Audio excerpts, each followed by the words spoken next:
see, or Councilman Crandall, Councilman Marks. I thought is Councilman Young on? He said he was walking in the door. Maybe he's. I will give it one more minute.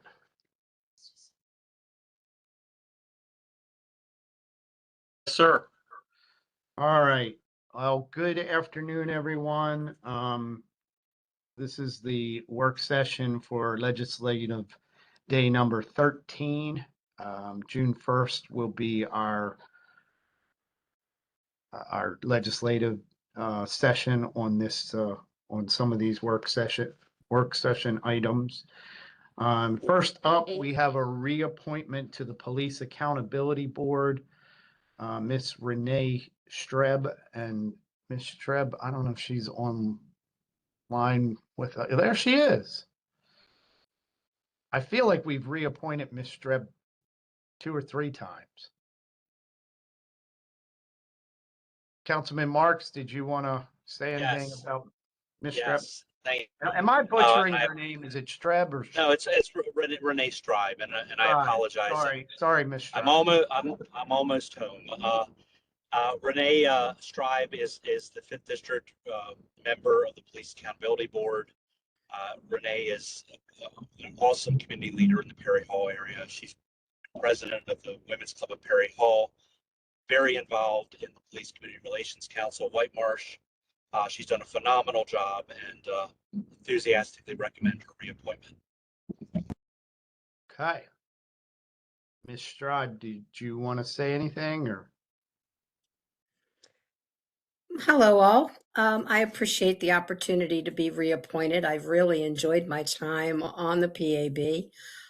Having come in at when it was newly formed, it's been interesting to meet the board and the managers and hear what the ACC has to say. It's been quite an education, and very much looking forward to continuing the opportunity. Great. Well, we appreciate you being willing to stay on the board. It's a very important board, and you know, it's good to have good people that are willing to serve on the board. So we commend you for that, and we look forward to your reappointment next Monday. So Wonderful. And again, thank you. Yeah, and thank you for being here today.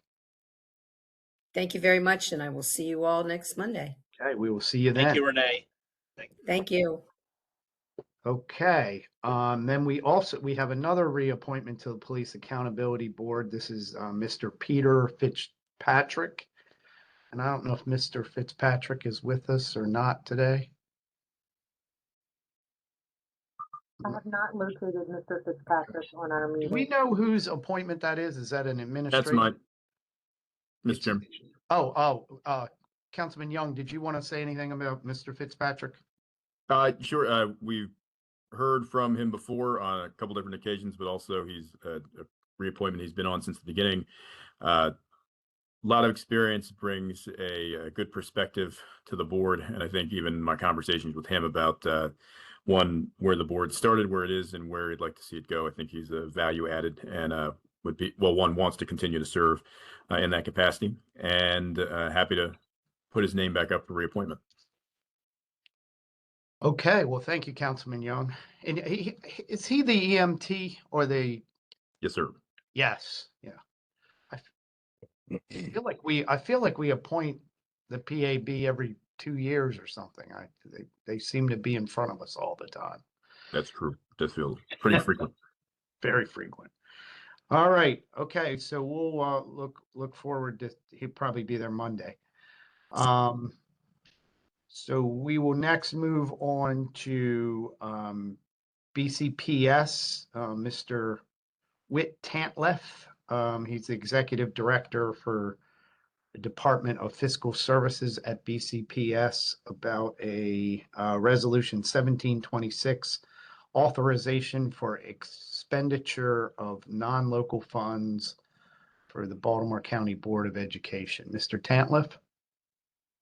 Hi, I don't see an option to turn my video on the way that was, oh, I see. Hold on, it showed up now. Got it. Hi, There you go. thank you. Good afternoon, You wanna tell Council us a little bit Chow. about the resolution and well, What's that?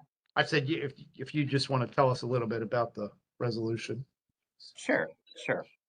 Good afternoon, Council Chair Ertel and the rest of the County Council. BCPS is requesting approval of the general fund budget appropriation transfer, or BAT, totaling $19.1 million. The BCPS budget consists of 13 separate appropriations by activity prescribed by the Maryland Department of Ed.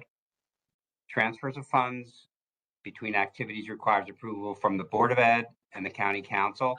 The Board of Ed passed this BAT on May 5th. This annual budget appropriation transfer will realign funds by category with planned and projected year-end expenses. Funds are available due to savings in salary expenditures, delay in bringing substitutes back to in-house management, and use of grant funding. The proposed transfers are necessary to implement the FY26 operating plan, continue the teacher substitute contract through FY26 year end, and cover special ed expense shortfalls. Because BCPS carries no contingency budget, the only way to manage unanticipated expenses during the year is via amendment to the budget. I'd be happy to take any questions you may have. Any questions for Mr. Tantliff? Mr. Chairman? Yes, Councilman Marks. Yes, Mr. Tantliff, can you just summarize the special education issue and how we're addressing that? Sure. In the BAT, we have a small amount going into special education in the category of parent reimbursement. We just went over budget overall in special ed. And this is a grouping that has to do with mostly legal settlements. If parents get into litigation with us to put their kids in non-public placement or other issues where we come eventually to a settlement and we pay them retroactively, that goes into the bucket that we're asking for to move some money for the BAT in special education. Thank you very much. I'm very familiar with that possibility, so appreciate you addressing that. Thank you. Sure, thank you. Mr. Tantliff, so we have two items for you. We had the resolution 1726, and then there's also the BAT. Maybe I got them mixed up. I just did. No, you BAT, might have just so talked about the BAT, right?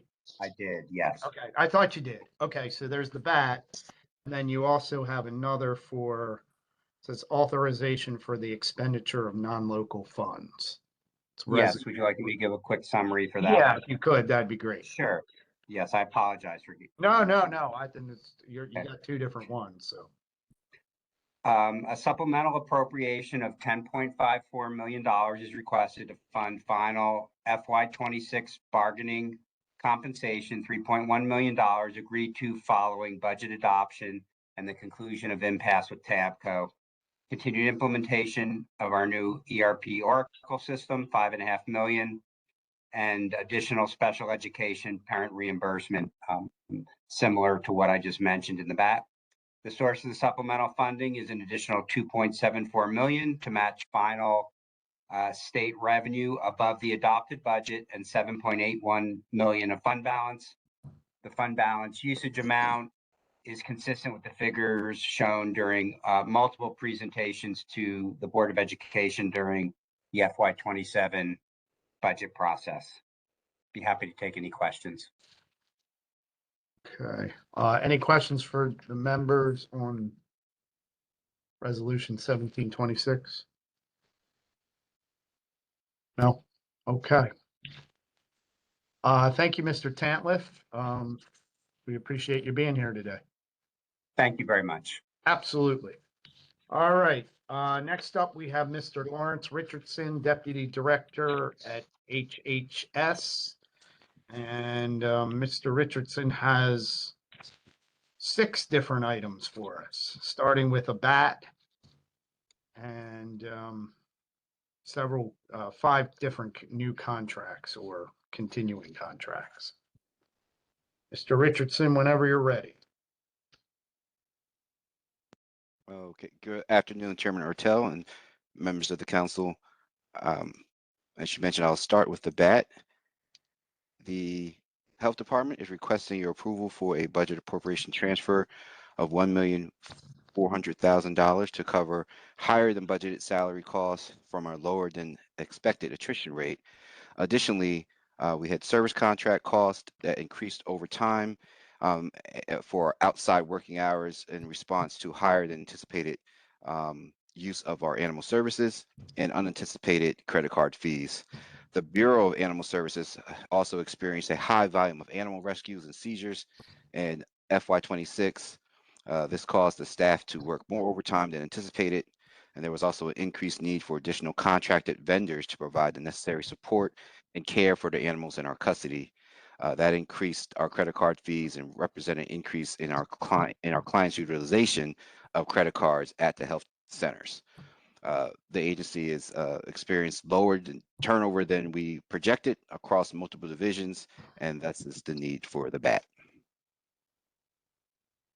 Okay. Any questions on the bat for Mr. Richardson? None? Okay. Mr. Richardson, you want to go to the first contract? It looks like we have one for CBE acquisition, doing business as Sharps Medical Waste Services. Ooh, animal carcass disposal services. That's Yes, no fun. yes, the Department of Health Bureau of Animal Services is requesting your approval for a contract with CBE Acquisitions, doing business as Sharps Medical Waste Services. They provide weekly animal carcass disposal, pickup, transportation, and disposal per EPA guidelines as specified. Animal Services has a current contract for disposal of domestic animal carcasses. The domestic animal carcasses are placed in a freezer. The vendor supplies, and the vendor then transports and loads a cart to the truck where they are weighed at a facility that is all provided by the vendor. The vendor maintains all their local, state, and federal permits needed. The contract amount is for $140,000 total, and it's a one initial term with 9 one-year renewals. I can also respond to some questions we received from the auditors in reference to this contract. We went with a 902F just due to the nature of the work. CBE is the only vendor that provided the most cost-effective services. They also were one of the only vendors that could take the volume of carcasses to dispose that we were offering. So we've been working with them for several years, and then we did a bridge contract to piggyback on a contract with Anne Arundel County in order to continue to provide the services. Very needed services. We can't really have an interruption in services for domestic carcass disposal. I'd be happy to take any other questions about the contract with CBE. Okay. Any questions for Mr. Richardson on that? All right. Next, Flourishing Minds Wellness Center, peer-to-peer services. Yes, sir. The administration is requesting your approval for a contract with Flourishing Minds to provide peer-to-peer services and behavioral health peer support. These are all voluntarily individual-driven services in a non-clinical setting for individuals with personal lived experience with behavioral health recovery. The service will serve about 35 individuals per fiscal year. The contract is for $101,000 per fiscal year with 4 1-year renewal options. And I'd be happy to take any questions about Flourishing Minds peer-to-peer program. Any questions from the members? Okay, next we have the affiliated Santee Group Peer Run Recovery Community Center in Dundalk. Yes, the Department of Health Bureau of Behavioral Health is seeking your approval to enter into a contract with affiliated Santee Group to provide peer-run recovery community center in Baltimore in the Dundalk community. Affiliate Santee provides recovery support services at the Recovery Community Center to Baltimore County residents that are 18 and older who are voluntarily seeking recovery or those already in early, mid, or late stage recovery.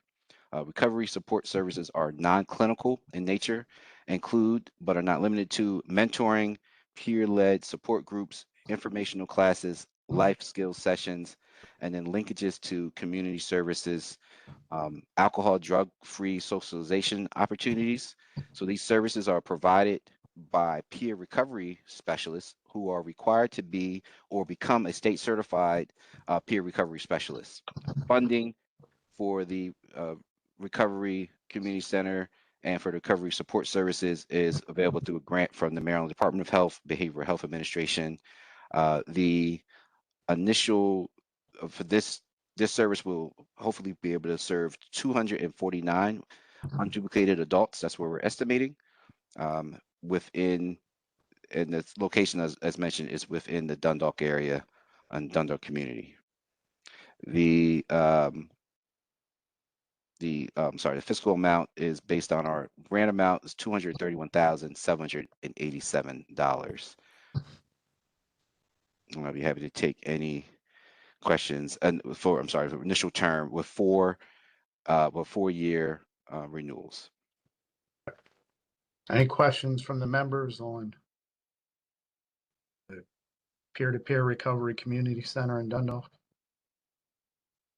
Okay, none? Okay, then we also have the affiliated Santee Group Wellness and Recovery Program services for the East and West Side. Yes, this is we're seeking your approval for a contract again with affiliated Santee Group for our wellness and recovery program services, support Baltimore County residents who are in recovery from a mental health disorder and are seeking support. This is also funded through Maryland Department of Health, Behavioral Health Administration. The initial term will be from July 1st through June 30th, of July 1st, 2026 through June 30th, 2027, and it'll also have 3 1-year renewals. We anticipate being able to serve 300 unduplicated adults for this service. The target population includes adults 18 and older who are in recovery or working toward recovery from a mental health disorder and who do not access traditional sources of care. Services are available to all mental health customers in Baltimore County. Wellness and recovery programs provide a non-treatment activities and support and enhance the lives of mental health customers in Baltimore County. Services include socialization, recreation, basic educational tutoring, advocacy supports, peer counseling, vocational support, and information and referral services. The vendor is required to provide supplementary educational forms, outreach sessions, activities designed to promote the development of natural supports, 3 outreach sessions to educate the non-mental health general public around stigma, and also required to maintain a 1 full-time program manager to ensure requirements are met. The initial term funds available are $316,478 for this service. Happy to take any questions about wellness and recovery program. Okay, any questions from the members? None? Okay, and then last, Director Richardson, we have the Hope Health Systems Senior Mental Health Outreach Services. Yes, the administration is seeking your approval for a contract with Hope Health Systems to provide our senior mental health outreach services. The initial term of this contract also is from January 1st through June 30th, 2027, and it will have 4 one-year renewals. The initial compensation will not exceed $228,797. The services include establishing a senior mental health outreach service designed to prevent or reduce the psychiatric hospitalization of seniors by improving access to mental health services for older adults who are unable to access mental health services within a traditional treatment setting. The program's goal is to reduce the risk of nursing home facility admissions by improving access to information and resources related to behavioral health and other supports needed for older adults to remain in the community. This program is hoping to serve at least 200 older adults with a mental health diagnosis. And I'd be happy to take any questions around senior mental health outreach services. Any questions for Mr. Richardson? Okay, Mr. Richardson, appreciate you being here and thank you for presenting all these items today. All right, thank you. We didn't have any questions from the auditors, I don't think, on these items. Did we, Ms. Irwin? I don't think we did. I responded to the first question about CBE. Okay, I hadn't received any other questions. okay. All right, great. Yeah, there was nothing in front of us. So all right, thank you, sir. Okay, next up, we have Mr. Kevin Reed, Director of Budget and Finance, on a contract for PNC Bank National Association Comprehensive Procurement Card, P-Card Services. Mr. Reed. Good afternoon, Mr. Chair, council members. This is a request to approve a contract with PNC Bank National Association to provide our comprehensive corporate procurement card, or P cards as we call them in the county. The contract, upon your approval, would commence on July 1st of 2026 and continue for 5 years and will automatically renew for 5 additional one-year periods. Again, this works from a fiscal standpoint, much like your own personal credit card, where costs are charged in accordance to a fee schedule, and we try to, we do pay our bills on time and do not accrue interest, and we receive a rebate from the contractor based on the annual dollar amount that we do spend. The FY 2027 rebate is estimated to total approximately $150,126 based on the expenditure activity that we have from FY 26. Again, our P-Card program enables designated county employees to purchase goods and services within our established spending limits. Our single transaction limit is around 2,500. We have about 700 active procurement card accounts, as well as 55 travel and expense accounts, or T&E cards, that would operate much like a corporate card for registrations. Again, this was based off of a competitive negotiation process based on qualifications and experience from 6 additional proposals that were received. And I'm happy to address any questions you may have. Any questions for Director Reed? None? Okay. Thank you, Director Reed. Now we have Mr. James Benjamin, County Attorney, Office of Law, on a change order. Mr. Benjamin, did you want to cover that? Sure. Good afternoon, Mr. Chair, members of the council. We're requesting approval of an amendment to a purchase order for Dr. Baodong Liu for expert consulting services he performed concerning the County Council's redistricting maps. Dr. Liu served as an expert consultant to McGuire Woods LLP, which was the county's retained counsel in litigation involving councilman redistricting. Dr. Liu performed services including the review of facts related to the county's redistricting process and evaluating the County Redistricting Commission's recommended map to determine compliance with the Voting Rights Act and other applicable federal, state, and local laws. Under the county's agreement with McGuire Woods, the county was responsible for paying expert fees. Dr. Liu performed services valued at $31,400. The proposed amendment was necessary due to the complex and time-intensive nature of the work. Additional work and analysis to protect the county's interests was required that exceeded the expectations at the time the original purchase order was issued. The original purchase order commenced June 30th, 2025, and continues through June 30th, 2026. The proposed amendment here will commence upon council approval, increasing the maximum compensation by $6,401 for the entire one-year term. All other terms and conditions remain the same. Thank you, sir. Any questions for Mr. Benjamin about the change order? Yes, Mr. Chair.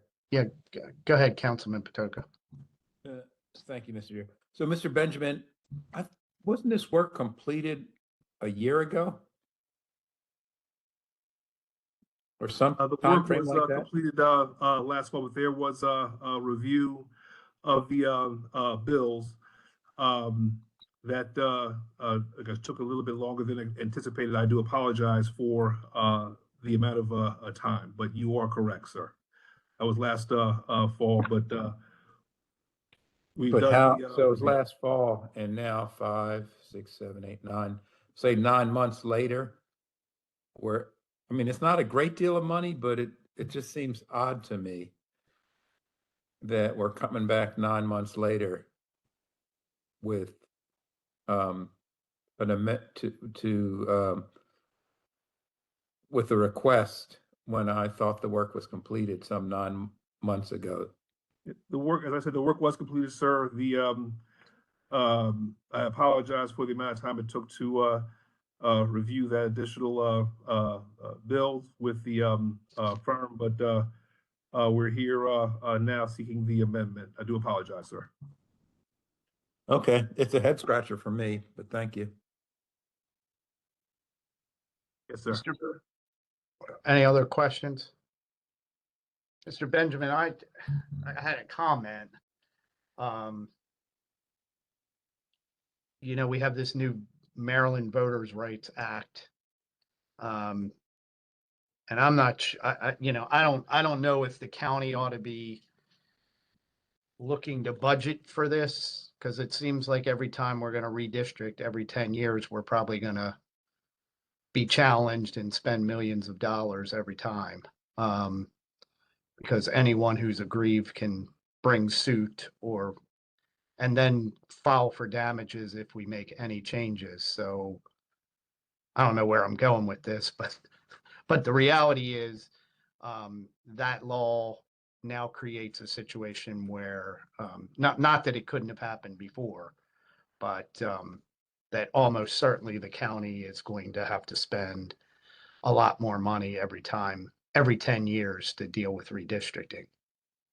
We're currently reviewing the that new State Voting Rights Act bill legislation you're referring to, Mr. Chair, and happy to follow with you on your comment and question and discuss the potential impact and recommend next steps. You know, I just wonder if the legislature is going to send some money our way to deal with it, but it looks like they're creating expenditures for the county that, you know, again, opportunity costs when we're spending $1, $2, $3 million on redistricting that could go to paving or schools or fire department, police. And, you know, there just seems to be no end to this agenda. Just my soapbox, sorry. I understand your concern and appreciate your observation. As I said, we're doing the review and happy to circle back with you and the rest of the members. Okay, well, thank you, sir. Thank you. Next up, we have Resolution 1626. This is from Councilman Jones, approval of review of a PUD on Harmony Gardens or Harmony Garden. Councilman Jones? Yes, sir, Mr. Chairman. Thank you so much. Yeah, this is a project that is very much needed here in Baltimore County to increase the housing stock it was a property that had been sitting there for many, many years. And I'm happy to see that we're going to move forward and provide some housing for people. Okay. Councilman Jones, I think last time you talked about this, you had said that the community benefit was not nailed down yet. Has that been finalized or no? Not quite. Not We're yet? making a pivot. We're making a pivot and taking a look at the library and the community center that is close by. So the new proposed library and community center, see what we can do there.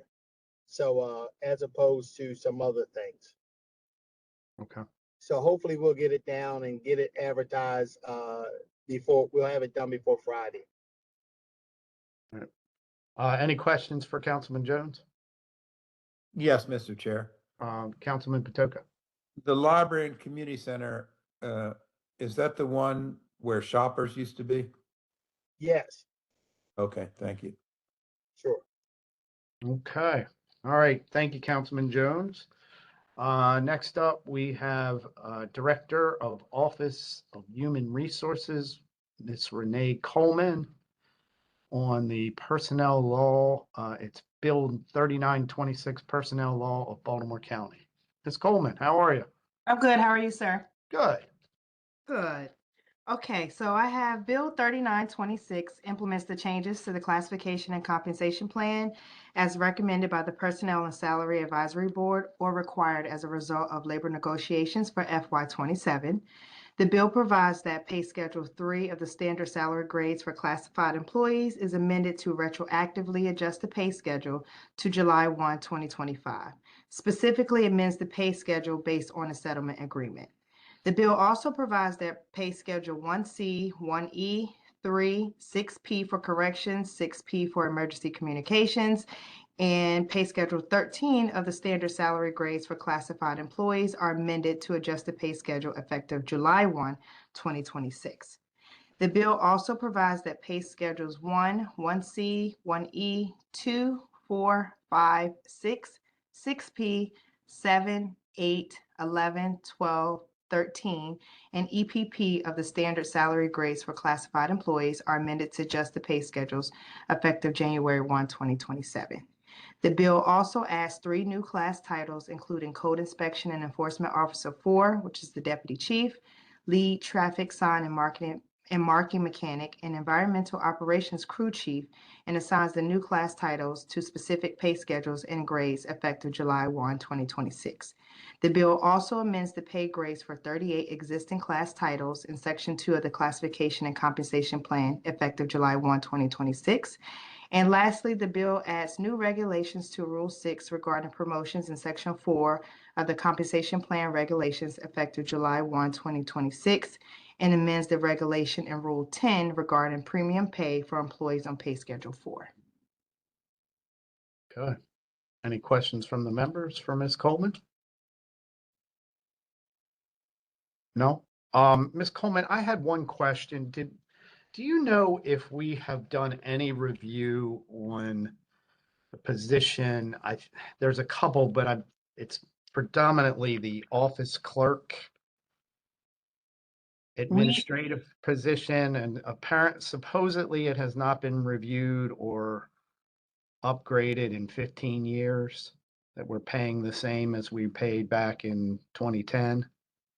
We just actually did a analysis for the office of clerks, office assistants, and a few more of the administrative first level classifications through the annual review and submitted it to we're submitting it to the administration for some recommendations on the next personnel bill for the fall. Okay. All right, Yes, sir. great. Good to know. Any other questions before we move on? Okay, next up we have, Mr. Chair, oh, yes, we have a speaker. do we on have the panel. speakers? I'm sorry, Ms. Belcastro. That's okay. Go ahead and call our first speaker. Bear with me one moment. I did not, That's okay. It's Ms. Rhonda Hoffman, but I don't see her online. She was in the news. I know she's speaking on a couple others. Maybe if we can't find her, she can cover it later. Yeah, she's not on the meeting any longer, but I'll keep an eye out. Okay. Okay, thank you. All right. So next up, we have Mr. Brad Croner, Deputy Legislative Officer for the Executive Office. This is Bill 6126, County Charter Board of Rec and Parks. Mr. Croner? You with us? 1 moment, Mr. Chair. Okay. Mr. Kroner's on. Okay. Good afternoon. Good afternoon, Mr. Croner. How are you? I'm good, sir. How are you? Good. Good. All right, Chairman Ertel and council members, good afternoon, and thank you for the opportunity to present Bill 6126 relating to the Board of Recreation and Parks in the County Charter. As discussed in the first work session, this legislation is intended to update the composition, duties, and responsibilities of the board, including their role in advocating for programs and projects and engaging with members of the public. I think we covered a lot of this in the first work session, but before the vote, I just wanted to highlight there may be some technical amendments to better highlight the roles and duties, but not changing anything substantive. First, adding to the duties language about advising the director on matters related to recreation, nature, open space, arts, and culture. And second, after engaging county residents, being more explicit and adding nature and recreation councils, who are really important stakeholders in this work. I think at the last work session, there were also some questions or concerns about the term limits aspect of this bill. We just want to clarify the language is intended to be prospective in nature and not retrospective. The administration is open to any suggested changes from the council. That's pretty much it, fairly straightforward. Thank you for the time and let me know if you have any questions. Okay, thank you, Mr. Croner. Any questions from the members? I know we have some speakers on this one, so there might be questions once we have some speakers, but Mr. Chairman. yes, Councilman Marks.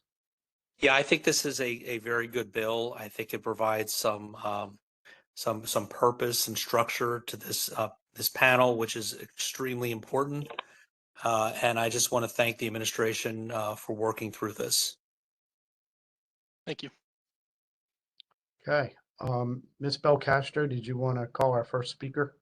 Certainly, Mr. Chair. Our first speaker is Desiree Collins. Ms. Collins, you are on as a panelist. You may begin your testimony and unmute yourself when you're ready.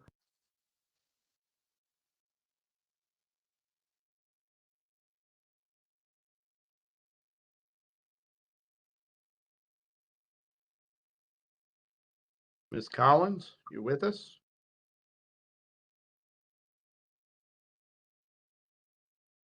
Ms. Bel- Moving along, Mr. Chair. Yeah, you want to go to the next speaker and then we'll see if we can find her? Certainly. Our next speaker is Corey Johns. Mr. Johns, you are on as a panelist. You can unmute yourself and begin your testimony when you're ready.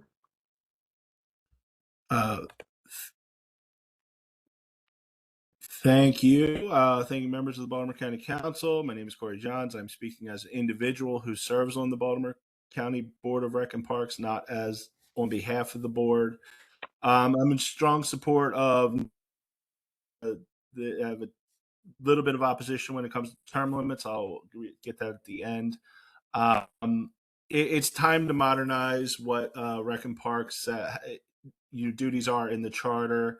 Some of this language was actually written before there was even officially a department and a director, and has created a lot of confusion about what the role of the board is.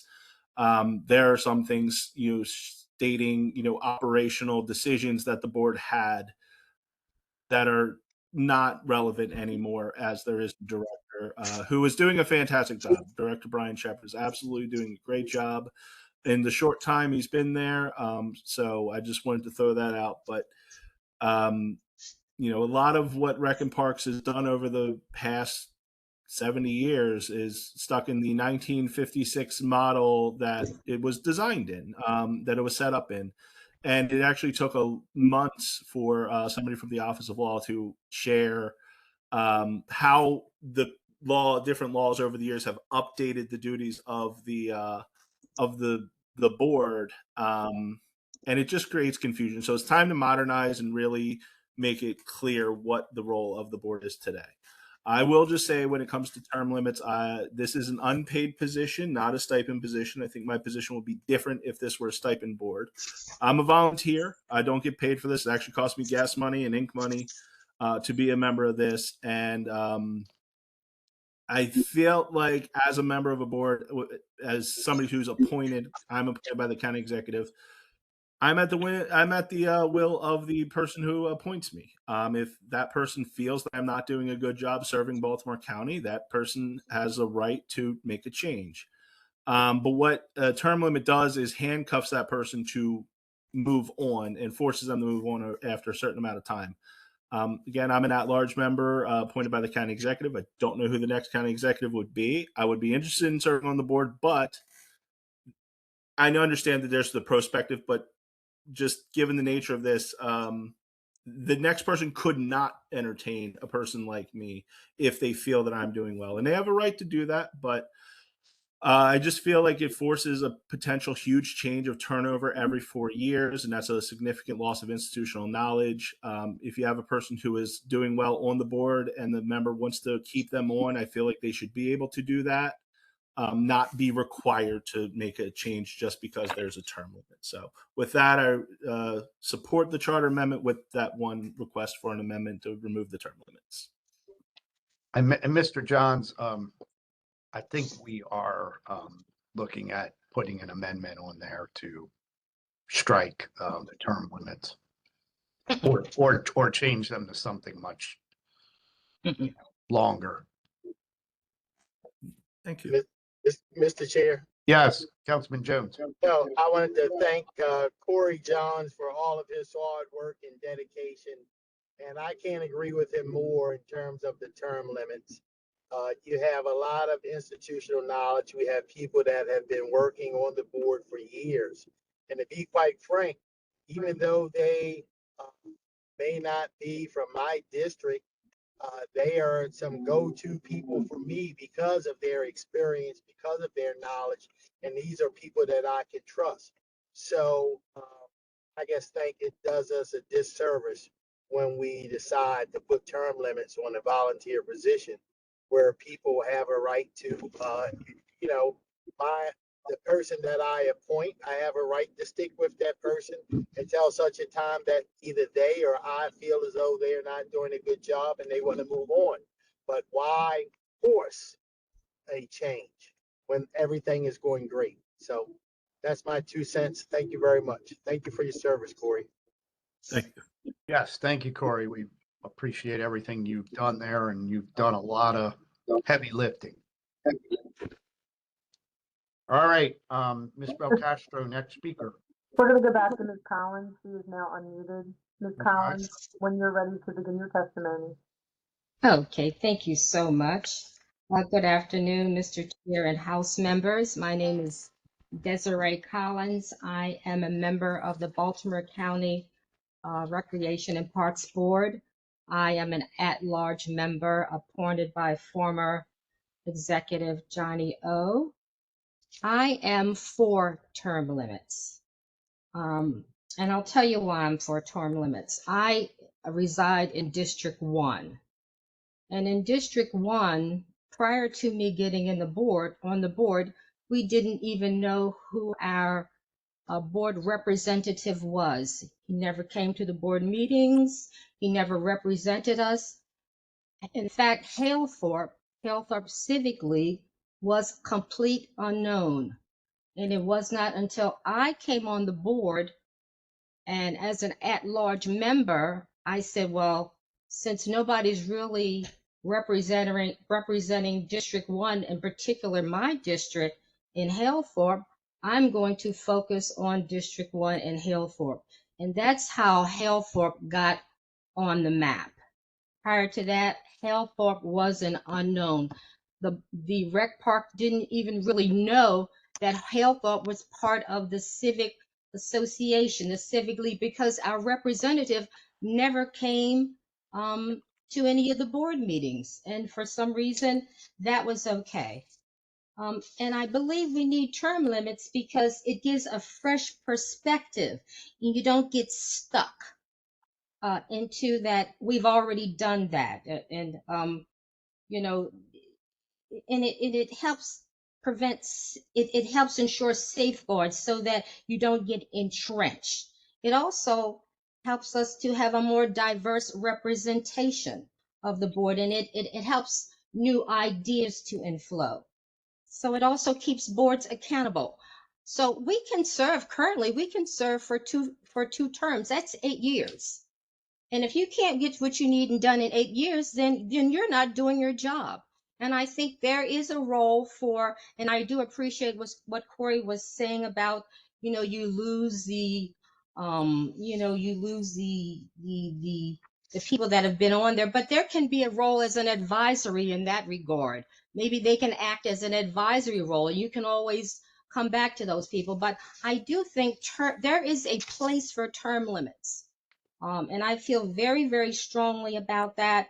And I have seen just by serving on the board how you can get stuck and people can start thinking about that this is their own little private party. So term limits, there's a reason they have them and they're needed. Thank you for letting me view my points. Thank you so much. Absolutely. Thank you, Ms. Yes, sir. Collins. We appreciate you being You're here. welcome. Mr. Chairman, Yes, Absolutely. Councilman Young.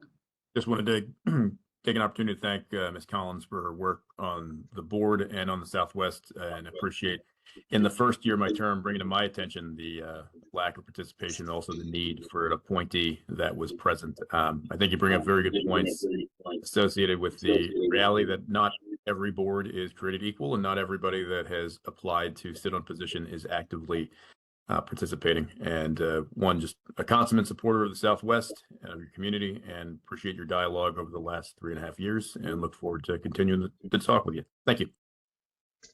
Thank you. Okay.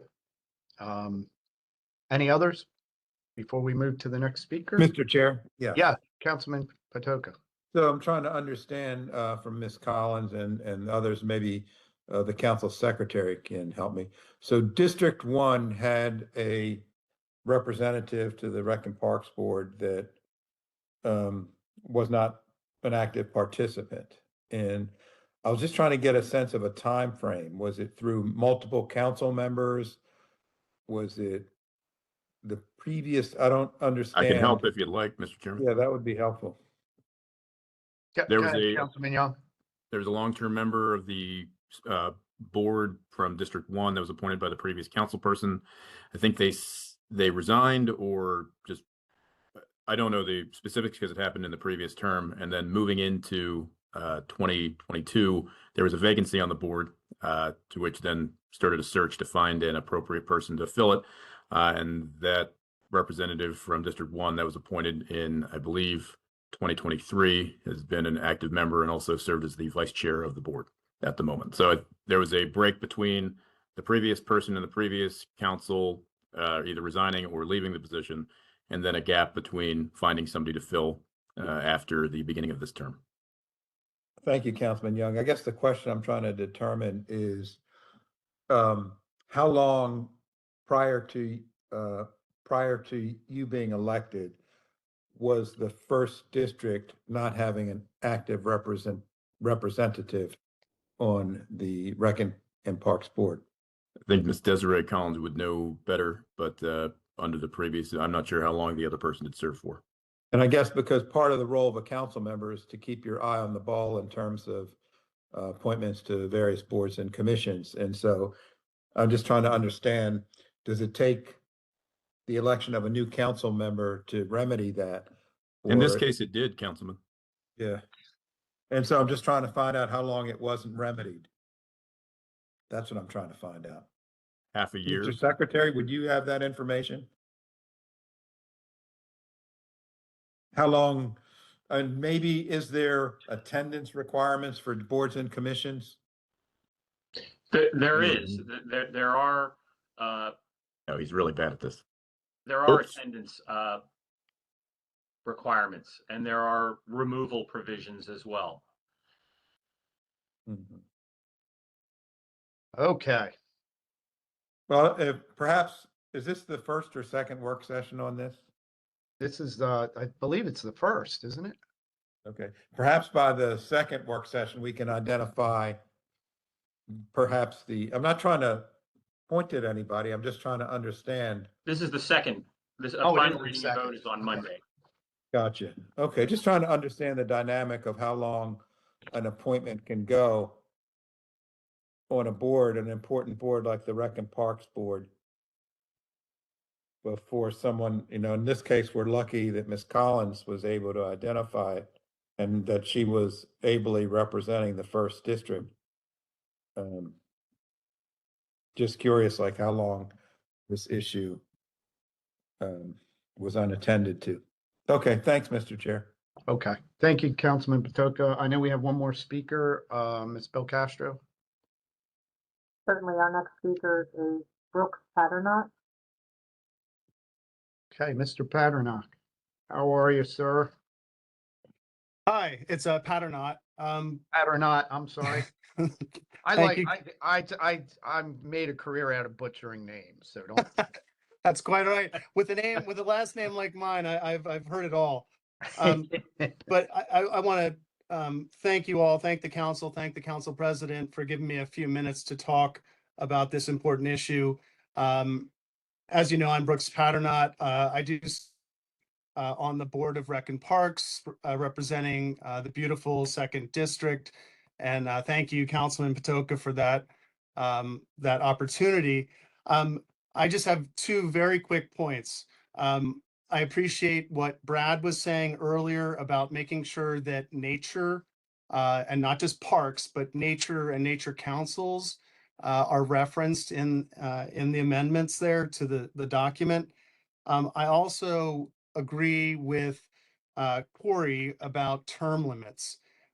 My opinion on the term limits is they're not necessary. We are limited by default. We're appointed by you all. The voters decide who sits in those chairs. When there's a turnover there, there's a new opportunity for new ideas, new diversity. So I see setting term limits as really superfluous. If anything, you risk losing some great institutional knowledge and experience. I know when I joined the board 7 years ago, I really leaned on people that had been on the board for a long time to show me the ropes. There was no sort of training program for it. So people like Corey Johns, who have served for a long time, were really vital to that. I serve at the councilman's pleasure, so I think that's limiting enough. I will say also thank you very much for taking a look at this. Like Corey said, it is time to modernize, like so many other aspects of Rec and Parks here. I also would make a plug for making sure to put resources towards natural resources in those parks and nature areas. I know you've added some, but having only a couple people overseeing the tens of thousands of acres that you're responsible for is a lot of responsibility. So thank you again for all that you do for Baltimore County and the citizens. And I'm happy to answer any questions. Okay, thank you, Mr. Chair? Yes, Councilman Patoka. Yes, so I just want to thank Mr. Patternot for his service, not only to the Rec and Parks Board, but also making Baltimore County beautiful in so many ways. Brooks is an outstanding human being and also just an outstanding contributor to the things that go on in Baltimore County. He's the longtime director of the Irvine Nature Center. So if you've been to the Irvine Nature Center, Brooks is part of the magic that happens there. There are lots of folks that engage with Brooks and volunteer there that have a large part of it, but Brooks was the person that put it all together. He's transitioned as he moves on, he's transitioned to another great director. And Brooks helped me. Cece's last name is Cece I know, Carter. but I can't. Yeah, I know it Carter. was Cece, but I couldn't think of the last name. So he not only thought of his own at the time for him to leave the Irvine Nature Center, but he also thought about what happens after his departure. And so I just commend Brooks for that. And the other thing that Brooks adds to the Rec and Parks Board, I always think it's great to have diverse perspectives on boards like the Rec and Parks Board. And Brooks offered this lens of the Nature Center that is, it's a little different than some of the reps on the Rec and Parks Board, but that we need to see things through that lens as well. So Brooks, thank you so much for everything you've done, and just wanted my colleagues to know the great person you are and the things that you've done as well. Thank you, Councilman Patoka. And Thank you. Mr. Paternock. Not. All You're right. lucky, Brooks, that Miss Belcastro didn't pronounce your name, because she would have really butchered it. She's better at it than I am. Thank you, Brooks. Thanks. All right. Next up, we're going to go to fiscal matters first. Yes. Real Yeah, quick, Councilman Crandall, sorry. I just wanted to tell Brooks, go Greyhounds. Go Greyhounds. Thank you. Okay. So we're going to go to fiscal matters. First up, we have Acting Director Brian Shepard from the Department of Rec and Parks about a contract for United Rentals for portable toilet rentals and servicing. Another super exciting item that we deal with in county government. Mr. Shepard, whenever you're ready. You're muted.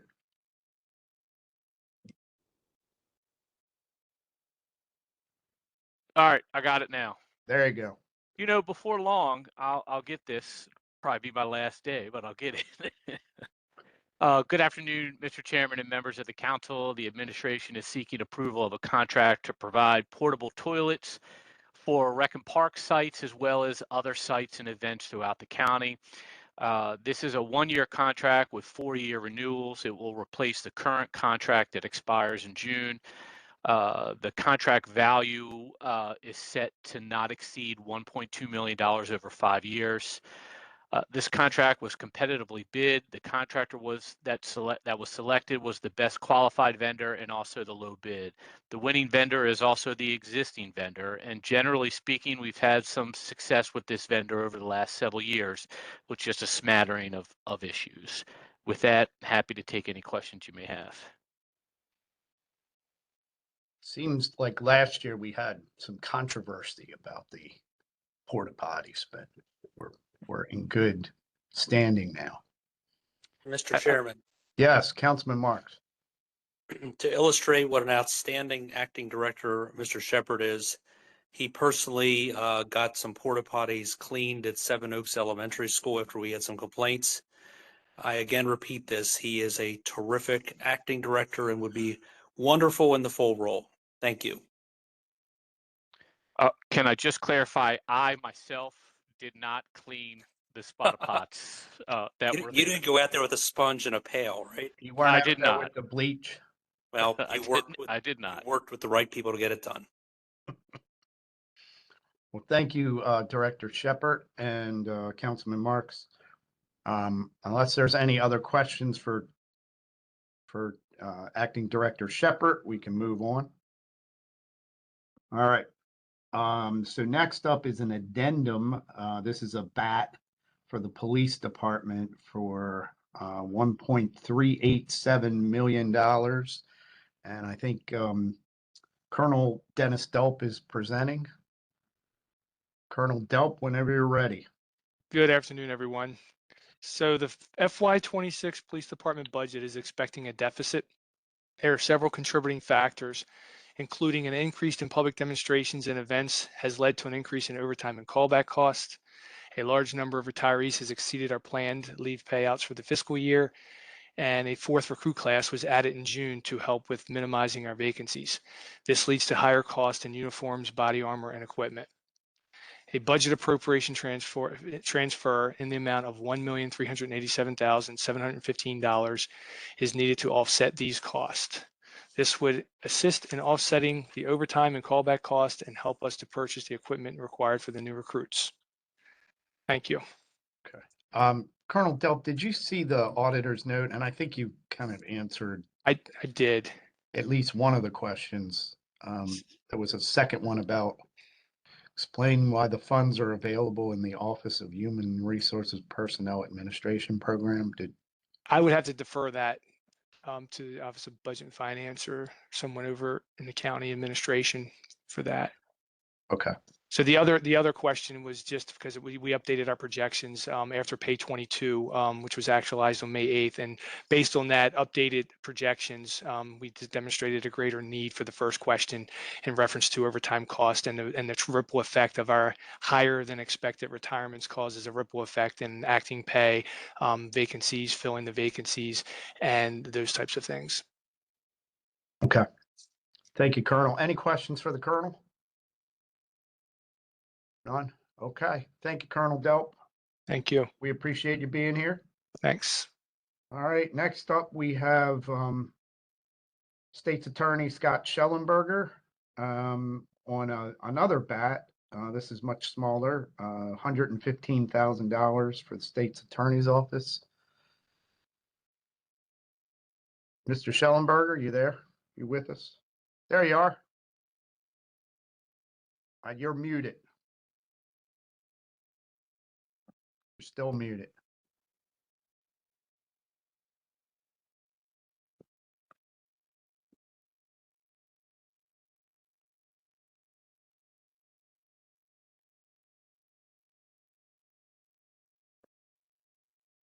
Might have to do some sign language.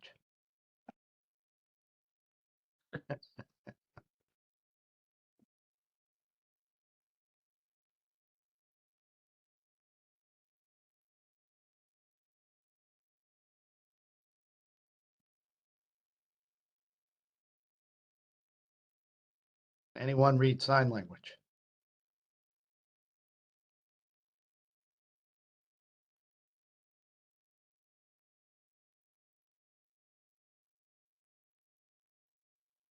This is a side note, Mr. Chair. I'm unable to unmute him. I've tried. All right, There- can you hear me there he now? is. There he is. All right, it only took three of us. We can hear you now. You're like the Verizon commercial. Well, sorry about that. So this is a bat for the State's Attorney's Office. I'm happy to report that there are not 8 digits in it. What has happened is we're requesting a bat to get through the rest of the year. The total would be $115,000. What has happened is we've had very little turnover this past year, which is good. That means we're keeping our attorneys and our other staff here. We also, as you recall, had to add some temporary workers because of a rule change that was made by the Supreme Court, where we have to provide a lot more discovery in a quicker period of time to people who were not getting it before. So because of that, we had to add some temporary employees. So because of the extra work, the lack of turnover, we are requesting a bat in the amount of $115,000. Okay. Any questions for Councilman Jones? I don't think it was Councilman Jones. He's muted, but It wasn't me, sir. oh, it sounded like you, but you were on mute, so I didn't think it could be you because you were muted when I heard it. Any questions for Mr. Schellenberger? Okay. All right. Thank you so much. Sorry Thank about you, the sir. technology problem. No, thanks for being here. We appreciate it. No. Okay, next up, we have from our circuit court, Ms. Cheryl Real, Deputy Court Administrator. There's also Jessica Perry, Manager here. I don't know who's presenting. Cheryl's here. I am. Good afternoon. I am Cheryl Real, Deputy Court Administrator for Baltimore County Circuit Court, and I am also joined by Jessica Perry, who is our Problem Solving Courts Manager here at the Circuit Court. We are here today requesting the approval of a 902F justification for the court for a contract with Project Chesapeake to provide drug testing and treatment services for our participants who are enrolled in the Circuit Court's Adult Drug Treatment Court program. This contract has been reviewed and approved by the Office of Law. The contract would begin on July 1st of this year and is for 1 year with 4 one-year renewal terms, and compensation cannot not exceed $100,000 in any year. Just a little info on Project Chesapeake. They will serve as our drug testing facility for the program and the substance use disorder treatment provider for our participants in our adult drug court. This will include transportation services and other ancillary services not billable to insurance. The contractor will also staff clinical team members on our adult drug treatment court team, who will provide a clinical perspective and input as to what program participants may need in terms of treatment, amenability to treatment, levels of care, and appropriate referrals for behavioral health services as well as reporting all results into our AIMS system, which is a separate system we have through our problem-solving courts. Our adult drug treatment court program can serve up to 50 participants at a time, and we have served 38 participants so far this fiscal year. Our adult treatment court has been using this provider since the inception of our program in 2021, and it would be detrimental to our program to not renew this contract. I'm happy to take any questions. Any questions for Ms. Real? Okay, Ms. Real, thank you so much for being here. We appreciate your time. You're welcome. Thank you all. All right, thank you. All right, next up, we have Ms. Rui Lavoie from the Director of Board of Elections. Very important this time of year on a contract for TriTech Systems annual maintenance software license renewals. Ms. Lavoie. Hi, thank you, Mr. Chair and council members. So the Board of Elections requests approval of an annual maintenance and software licensing agreement with TriTech Systems to support the continued operations of the mail and ballot sorting equipment. The agreement provides essential software updates, installation services, and routine maintenance necessary to ensure the equipment functions reliable and efficiently. TriTech is the original designer and manufacturer of the equipment and serves as the sole source vendor. As such, the contractor is uniquely qualified to provide these specialized services. Under Maryland law, Baltimore County must offer vote by mail options. Since 2020, the county has experienced an approximate 350 to 450% increase in mail-in voting. Each ballot received must be time and date stamped and coded by delivery method before being counted, sorted, and batched.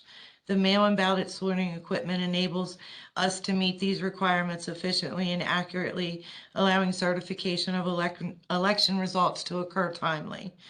The agreement establishes a comprehensive maintenance and software support framework, including preventative and corrective maintenance to minimize downtime and extend the equipment lifespan. Routine inspections, collaboration, and performance optimization will ensure continued compliance with election standards. Additionally, the agreement includes ongoing software support such as the needed updates and security patches and system enhancements. These services are essential to maintaining election integrity, preserving chain of custody protocols, and ensuring compatibility with evolving regulatory requirements. The vendor will provide responsive technical support, including remote diagnostics and on-site service as needed, with a focus on timely issue resolution during high-volume election periods. The total compensation for the agreement, including the renewal option, is $232,999.94. The multi-year agreement includes a renewal option ensuring continuity of services for future election cycles. And should council approve, the agreement will be retroactive actually from November 1st of 2025 and continue through October 31st, which is the initial term with 4 one-year renewals. Thank you, and I'm happy to take questions. Okay. Any questions for Ms. Lavoy? None? All right. Well, thank you. I know you're super busy over there, so we'll let you get back to work. Yes, sir. Thank you very much. Thank you, All right. council members. Thank you so much for being here. Okay, next up, we have Deputy Director Sally Nash from Department of Permits, Approvals, and Inspections on contract for reviews of the landscape and lighting plans for the Baltimore County Landscape Manual. Ms. Nash? Good afternoon. Actually, Joyce Schaefer is going to be taking this item. Okay.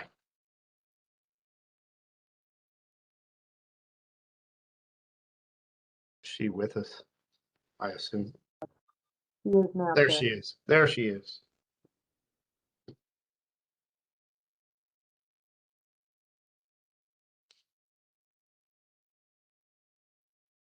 Ms. Nash, I was going to have you, I know this is slightly out of order, Mr. Secretary. After we do this contract, I was just going to have Ms. Nash go over the Bill 6526 while she's here. Yeah, that makes perfect sense, Mr. Chairman. And I don't know that we have any speakers on that, and that way we can clear that. Yes. We do not have any speakers, Mr. Chair. Ms. Schaefer, you just need to unmute yourself. Do you want to do Sally for the bill first while she's here?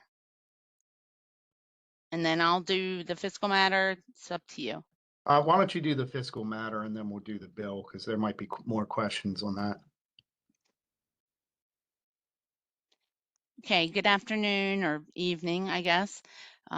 Chairman and council members, the administration is requesting approval of 3 contracts for on-call landscape architect services. And these will be done in accordance with the Baltimore County Landscape Manual and Residential and Open Space Manuals. The contracts commence on July 6th of this year and will continue for 5 years and 4 months. Each contract provides that the total compensation cannot exceed $650,000 for the entire term. If you have any questions, I'll be happy to answer them. Ms. Schaefer, what are we paying for here? Or what exactly are These are on-call landscape architect services. We've had this same service with 3 other on-call contractors, and those contracts expire in July of this year. So we went back out to bid and have selected these 3 vendors to provide those on-call services. They help supplement our current in-staff landscape architect. Okay. You know, the only reason I had the question is because it says Baltimore County Landscape Manual, which doesn't really, they're not doing anything with the manual. They're just make doing sure compliance with the manual, make sure any plans are in compliant. Right. Okay. No. I'm sorry if I didn't make that clear. No, it just, I was just confused because it said Baltimore County Landscape Manual in our note. Any questions from the members for Ms. Schaefer? None? Okay. All right. Well, thank you, Ms. Schaefer. Ms. Nash. Thank you. Ms. Nash, did you want to pivot to Bill 6526? This is the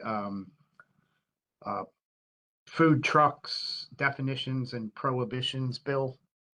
Yes, thank you for the opportunity to present this bill. I'm Sally Nash, Deputy Director, Permits, Approvals, and Inspections.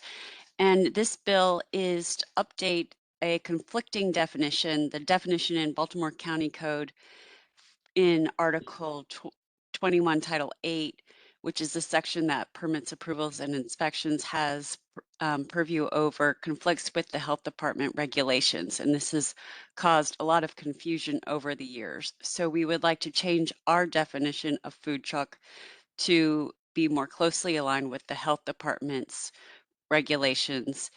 And so we would update it so it would describe the mobile food service facility as a food service facility which is mechanically, electrically, manually, or otherwise propelled vehicle operating on land or water that moves as part of its routine operation in accordance with Baltimore County zoning regulations. So although we are changing our definition, all food trucks would still have to follow the requirements in Article 21, Title 8, including the requirement that a food truck cannot be within 200 feet from a restaurant. Are there any questions on this bill? Yes, I have a question. Councilman Marks. Yes, Sally, I had mentioned this to Pete Godwald a couple of weeks ago. I've heard concerns that we have two permits, right? A food truck has to get a permit from the health department and permits department. So basically they're double paying. We are looking at consolidating those permits, correct? Right, we've already started consolidating them, and we're just finalizing the details with the health department, but we're basically eliminating one of those requirements because they were completely redundant. So now it will just go through the health department, and we will work with them to make sure all of the requirements in the Baltimore County Code are adhered to. Great, outstanding. Thank you very much. Any other questions for Ms. Nash? None? All right. Thank you, Sally. We appreciate you being here. Thank you very much. That was quick and easy. Thank you. All right, now we're back to fiscal matters, back to our regularly scheduled program. We have the Deputy Director for OIT, Mr. Moman, and I'm going to butcher this, a buck deer. And please correct me. Good afternoon. It's Moment Abukdir. Thank you. Deer. Okay, I was. Yeah. No And buck. could you could you add Director Christopher Martin, because we're going to be splitting some of these, and I'm going to do the Okay. document. Yeah. Absolutely. Okay, well, so we have, it looks like we have 4 different contracts. The first is Creative Information Technology Electronic Health Record System Implementation Services. Hey, good evening, everybody. Thank you, council members, council chair, for the opportunity to speak on these matters. There are a few of them tonight from OIT. This fiscal matter is for a multi-year agreement with Creative Information Technology Incorporated, also known as CITI, for consulting services to assist Health and Human Services with a new electronic health record system for Baltimore County. The services to be provided include project management, data management, analysis support, and training and workflow alignment. CITI previously worked with the department and OIT to assess our public health workflows, document requirements, and develop the scope of work that informed our new EHR procurement. Through that engagement, they gained detailed knowledge of our legacy system, data structures, and operational processes. Because of this background, they are uniquely positioned to consult on implementation, data migration, workflow alignment, and staff training. Engaging a vendor without this institutional knowledge would require substantial time for orientation and rediscovery that could significantly extend the implementation timeline. CITI's continuity reduces onboarding efforts, minimizes operational disruption, and supports a more efficient transition. Financially, this agreement leverages the pricing of the state of Maryland competitively bid CATS Plus contract vehicle. So all hourly rates fall within the authorized ranges for comparable function areas under the contract. No premium or non-standard pricing is included, and expenditures cannot exceed council-approved appropriation. I have a couple auditor questions that I think will help clarify. And the first one is, please clarify the procurement structure for the current request, including the relationship between the CATS Plus contract vehicle referenced in the exec sum and requested non-competitive 902F designation. This contract was procured through the 902F non-competitive procurement process, while the county leveraged pricing established under the state's CATS Plus contract This procurement is not directly related to CATS Plus agreement itself, just utilizing the pricing. The rationale for utilizing the procurement approach was based on the vendor's prior award under IT CATS agreement, not the current CATS Plus agreement, and the vendor's significant role in assisting the county with development of requirements for the new EHR system. Their prior involvement provided unique institutional knowledge and continuity that supported the justification for this procurement path. And then please clarify the procurement history and scope of city's prior CATS Plus engagement, including whether the current request includes services that build upon, continue, or rely upon that prior work. The prior work was procured under the county's IT CATS agreements, that's that old one that we used, as a functional area solution engagement. The scope of city's prior IT CATS work was to assist the county in developing the requirements and supporting documentation for the solicitation and replacement EHR system. The current request builds upon that prior work by utilizing city's institutional knowledge of the county's EHR environment, business processes, and implementation requirements. Specifically, the current engagement includes services to assist the Department of Health with the business and operational aspects of implementing the new HR system, including continuity and transition supported associated with the previously developed requirements and procurement effort. And I'm can answer any other questions that you may have on that one. Okay. Any questions from the members? Okay. Then we have another amendment to the contract for Workday. Yep. So this fiscal matter seeks approval to amend the existing agreement with Collaborative Solutions. Collaborative Solutions is a vendor we utilize to support the Workday environment. And this adds 5 one-year renewal periods to continue providing essential support services for the county's Workday system. The county utilizes a cooperative agreement with Collaborative Solutions to provide ongoing support for the county's Workday environment. Collaborative Solutions has supported both the financial management and human capital management modules through implementation services, system optimization, configuration updates, production support, change management, and strategic planning. The renewal is necessary to maintain uninterrupted support services for the county's enterprise Workday system. Without access to these services, system issues or configuration problems could go unresolved for extended periods, leading to disruptions in core county operations with financial management, payroll processing, human resource administration, and personnel data management. Prolonged disruptions could increase the risk of data integrity, delays in correcting system errors, and operational inefficiencies. Continued support from a certified partner ensures stability, availability, and compliance with best practices. No products or equipment are included in this request. Upon County Council approval, the amendment will be effective on July 1st, 2026. The contract will use the rates established in the existing contract. The compensation cap is not to exceed County Council approved appropriations. And I have, again, auditor questions to address as well.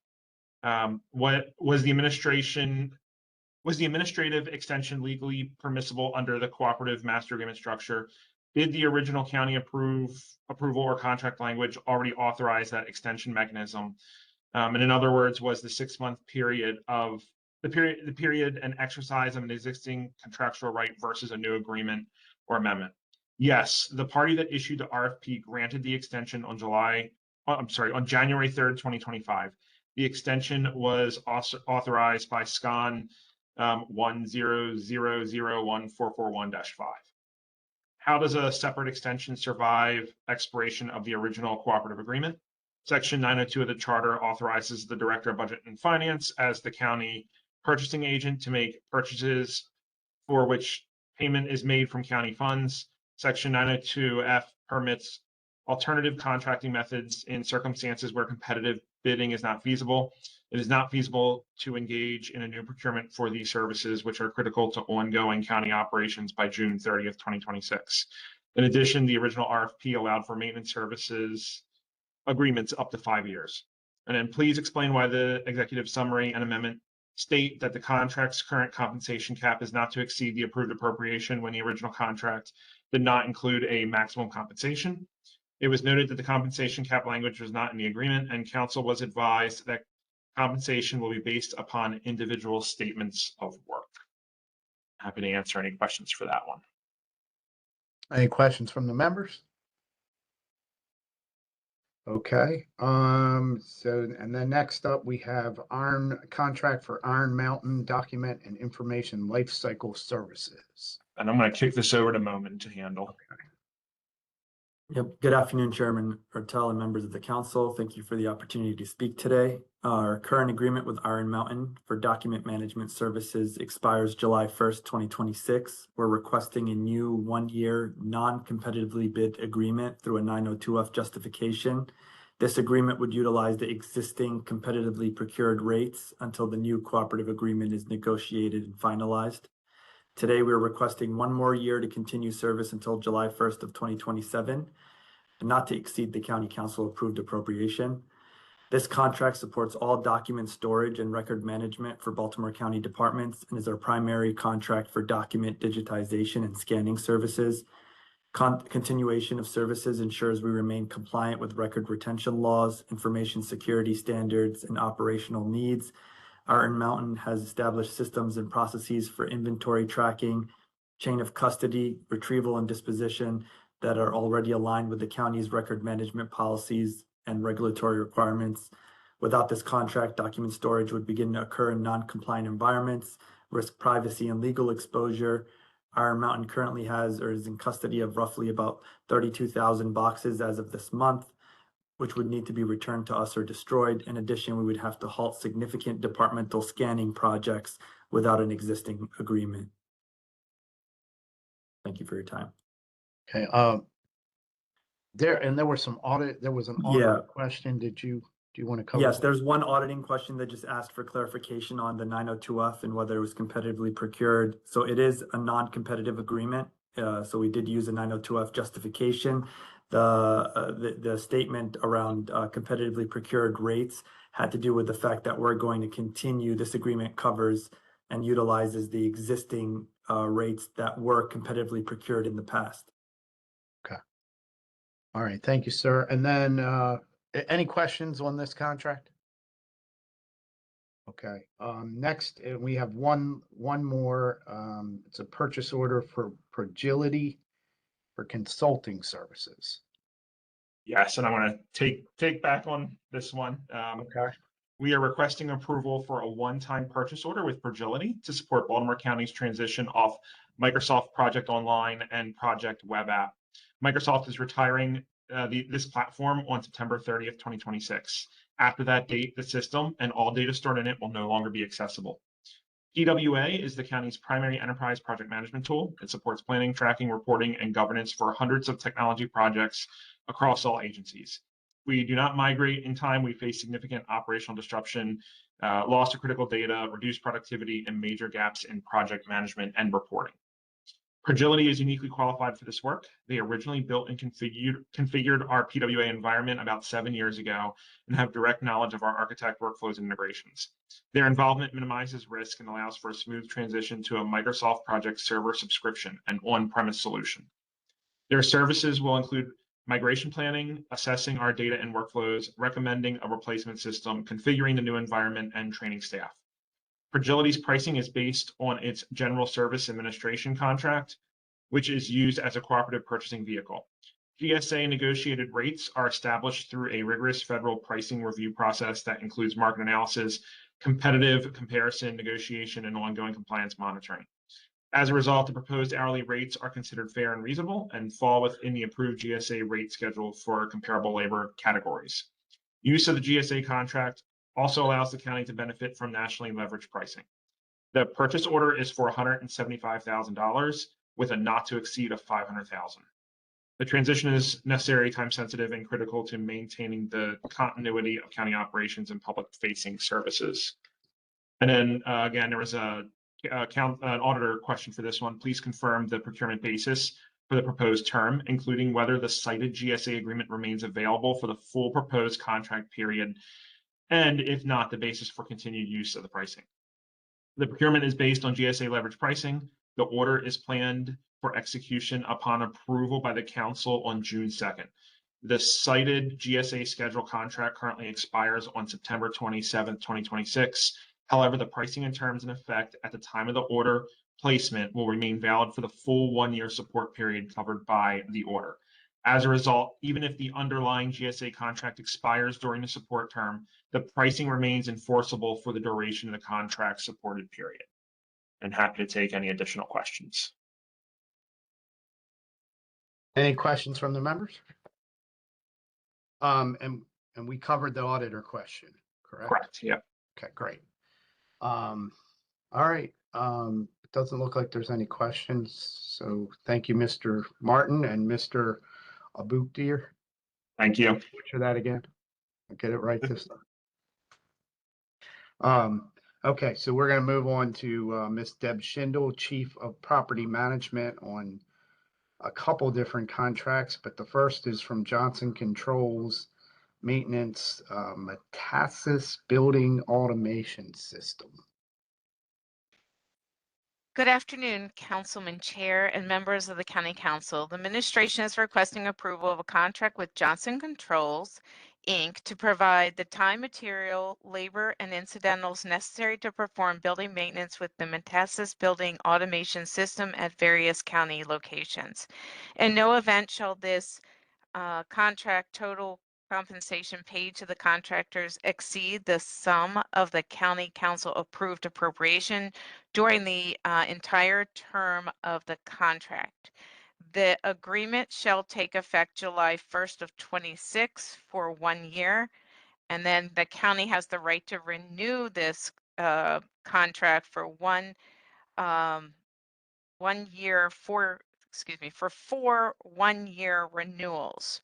This is a sole source, and the total compensation for 5 years is estimated to be $671,595.62. I'm happy to take any questions that you may have on this contract.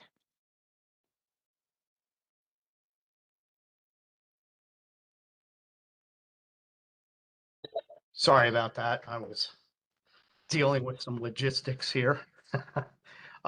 No problem, none at Any- all. Any questions from the members on this Johnson Controls contract? Doesn't look like it. Okay, and then we have 4 contracts for on-call mechanical and electrical engineering services. Ms. Schindel, did you want to cover those? Sure, very quickly. Bowman Consulting Group Ltd., Facility Support Incorporated, Henry Adams LLC, and RMF Engineering Inc. PC were selected by the Professional Service Evaluation Committee on August the 12th, 2025, to provide feasibility studies, concept plans, reports, project estimates, project statements, schematic design, design development, phasing plans, and construction documents, and to perform construction administration for any new construction or renovations to Baltimore County government buildings or facilities. Works to be performed under these contracts is likely to include structural evaluations of county facilities along with any needed design to address acute or chronic deficiencies. This is a 1-year contract with the potential of 4 additional 1-year periods. The maximum amount paid by the county under this agreement shall not exceed a total of $1,500,000 per selected consultant. And I'm happy to take any questions you may have on this contract. Okay, any questions from the members? Okay, thank you, Ms. Schindel. Thank you. Appreciate Have a you. good evening. You too. Okay, and we have one more fiscal item. This is from DPWT, from Tony Russell, Deputy Director. 2 contracts for installation of reflective payment markings. Mr. Russell, Yes. how are Well, you, sir? I'm doing good. Good. I believe there's 2 on there. There's one There- for, yeah, 2 contracts. And then there's another contract for ACV Environmental Services Gasoline Recycling Services. Yes. I'll do the thermoplastic first, Mr. Okay. Chair. Okay. Good evening. Good evening to you. Good evening to the members of the council. The administration is seeking approval for the on-call contract for thermoplastic markings which covers the roadways across the county and this contract allows us to use 2 qualified vendors, Priceless Industries and Traffic Lines, on an as-needed basis to maintain safe and visible road markings. The contract is funded through our existing road maintenance budget, and we estimate to about $300,000 annually. It's a 1-year term contract, and it has 4 additional renewals if needed. The contract's this primary used for symbols as far as your arrows, your onlys, the speed hump markings, the stop bars, and crosswalks across the county. And we estimate to have close to 3,000 of those markings. We try to get to these thermo markings on a 4-year cycle. So it's a quarter of our inventory gets thermo marked or renewed each year. Okay. Any questions for Deputy Director Russell? Councilman Marks, I knew you'd Yes. have a question on thermo. I don't, but my constituents would be upset if I didn't raise this. Tony, you're working through the Moore's Orchard situation, correct? Correct. Okay, thank you very much. Thank you.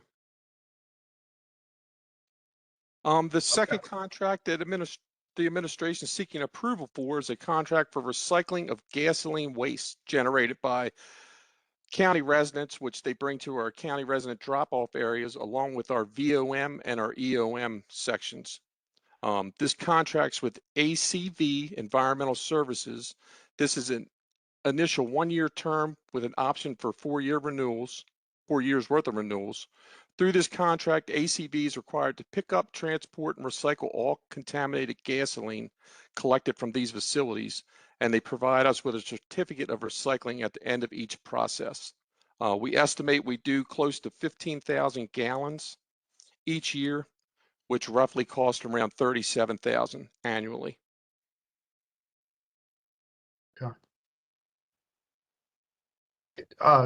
Mr. Russell, what's EOM? That's our equipment maintenance. Oh, okay. They handle maintenance of our fire. That's the big shop in Glenarm. Right. All our large equipment and our fire apparatus. Okay. Is handled through EOM. I've never heard it called EOM before, but you learn something new every day. Any questions for Deputy Director Russell on gasoline recycling? Councilman Jones. Yes, I was just thinking, Tony, I was thinking they should pay us to take that gasoline nowadays. As high as gas is. It is valuable. As long as it's clean, it's pretty valuable. Probably mostly water though. Yeah, a lot of it's water. With that, if it's got oil, dirt, a lot of solvents in it or something, it actually gets incinerated. What they can clean, they can filter out and blend, goes into the bigger, like the big cement kilns, industrial boilers, and some of our waste to energy facilities is where they actually sell it to. All right, thank you. Yep. Thanks for the great job you do, Tony. Keep it up. Thank you, sir. Sure. Thank you, Councilman Jones. Thank you, Mr. Russell. I think we're good. Did we have any? I don't think we had any auditors' questions on those. Did Ms. Irwin, am I correct? Okay, no. Okay. Thank you, sir. Appreciate it. Have a good night. All right. Next up, we're going to go to Bill 6226. This is from Councilman Patoka. Zoning regulations, permitted use conditions in business major zone, BM zone. Councilman Patoka, did you want to cover this? Thank you, Mr. Chair. So this bill prevents compartmental warehouse facilities along Maryland scenic byways. We have a proliferation of these facilities, and so don't want to have them on Maryland scenic byways. We want it to be scenic. That's it. All right, Councilman Patoka. Any questions for Councilman Patoka? I know we have we have at least 3 speakers as well. Doesn't look like there's questions. All right, Ms. Belcastro, do you want to call the first speaker? Certainly, Mr. Chair. I just want to note that Scott Cooper also registered to speak. He indicated he was against the bill. He was unable to testify this evening, so I just wanted to make a note. He is on the list, but he was unable to stay on the meeting. Okay. I'll go to our next speaker, who is Adam Rosenblatt. Mr. Rosenblatt, when you're ready to begin, you can unmute yourself.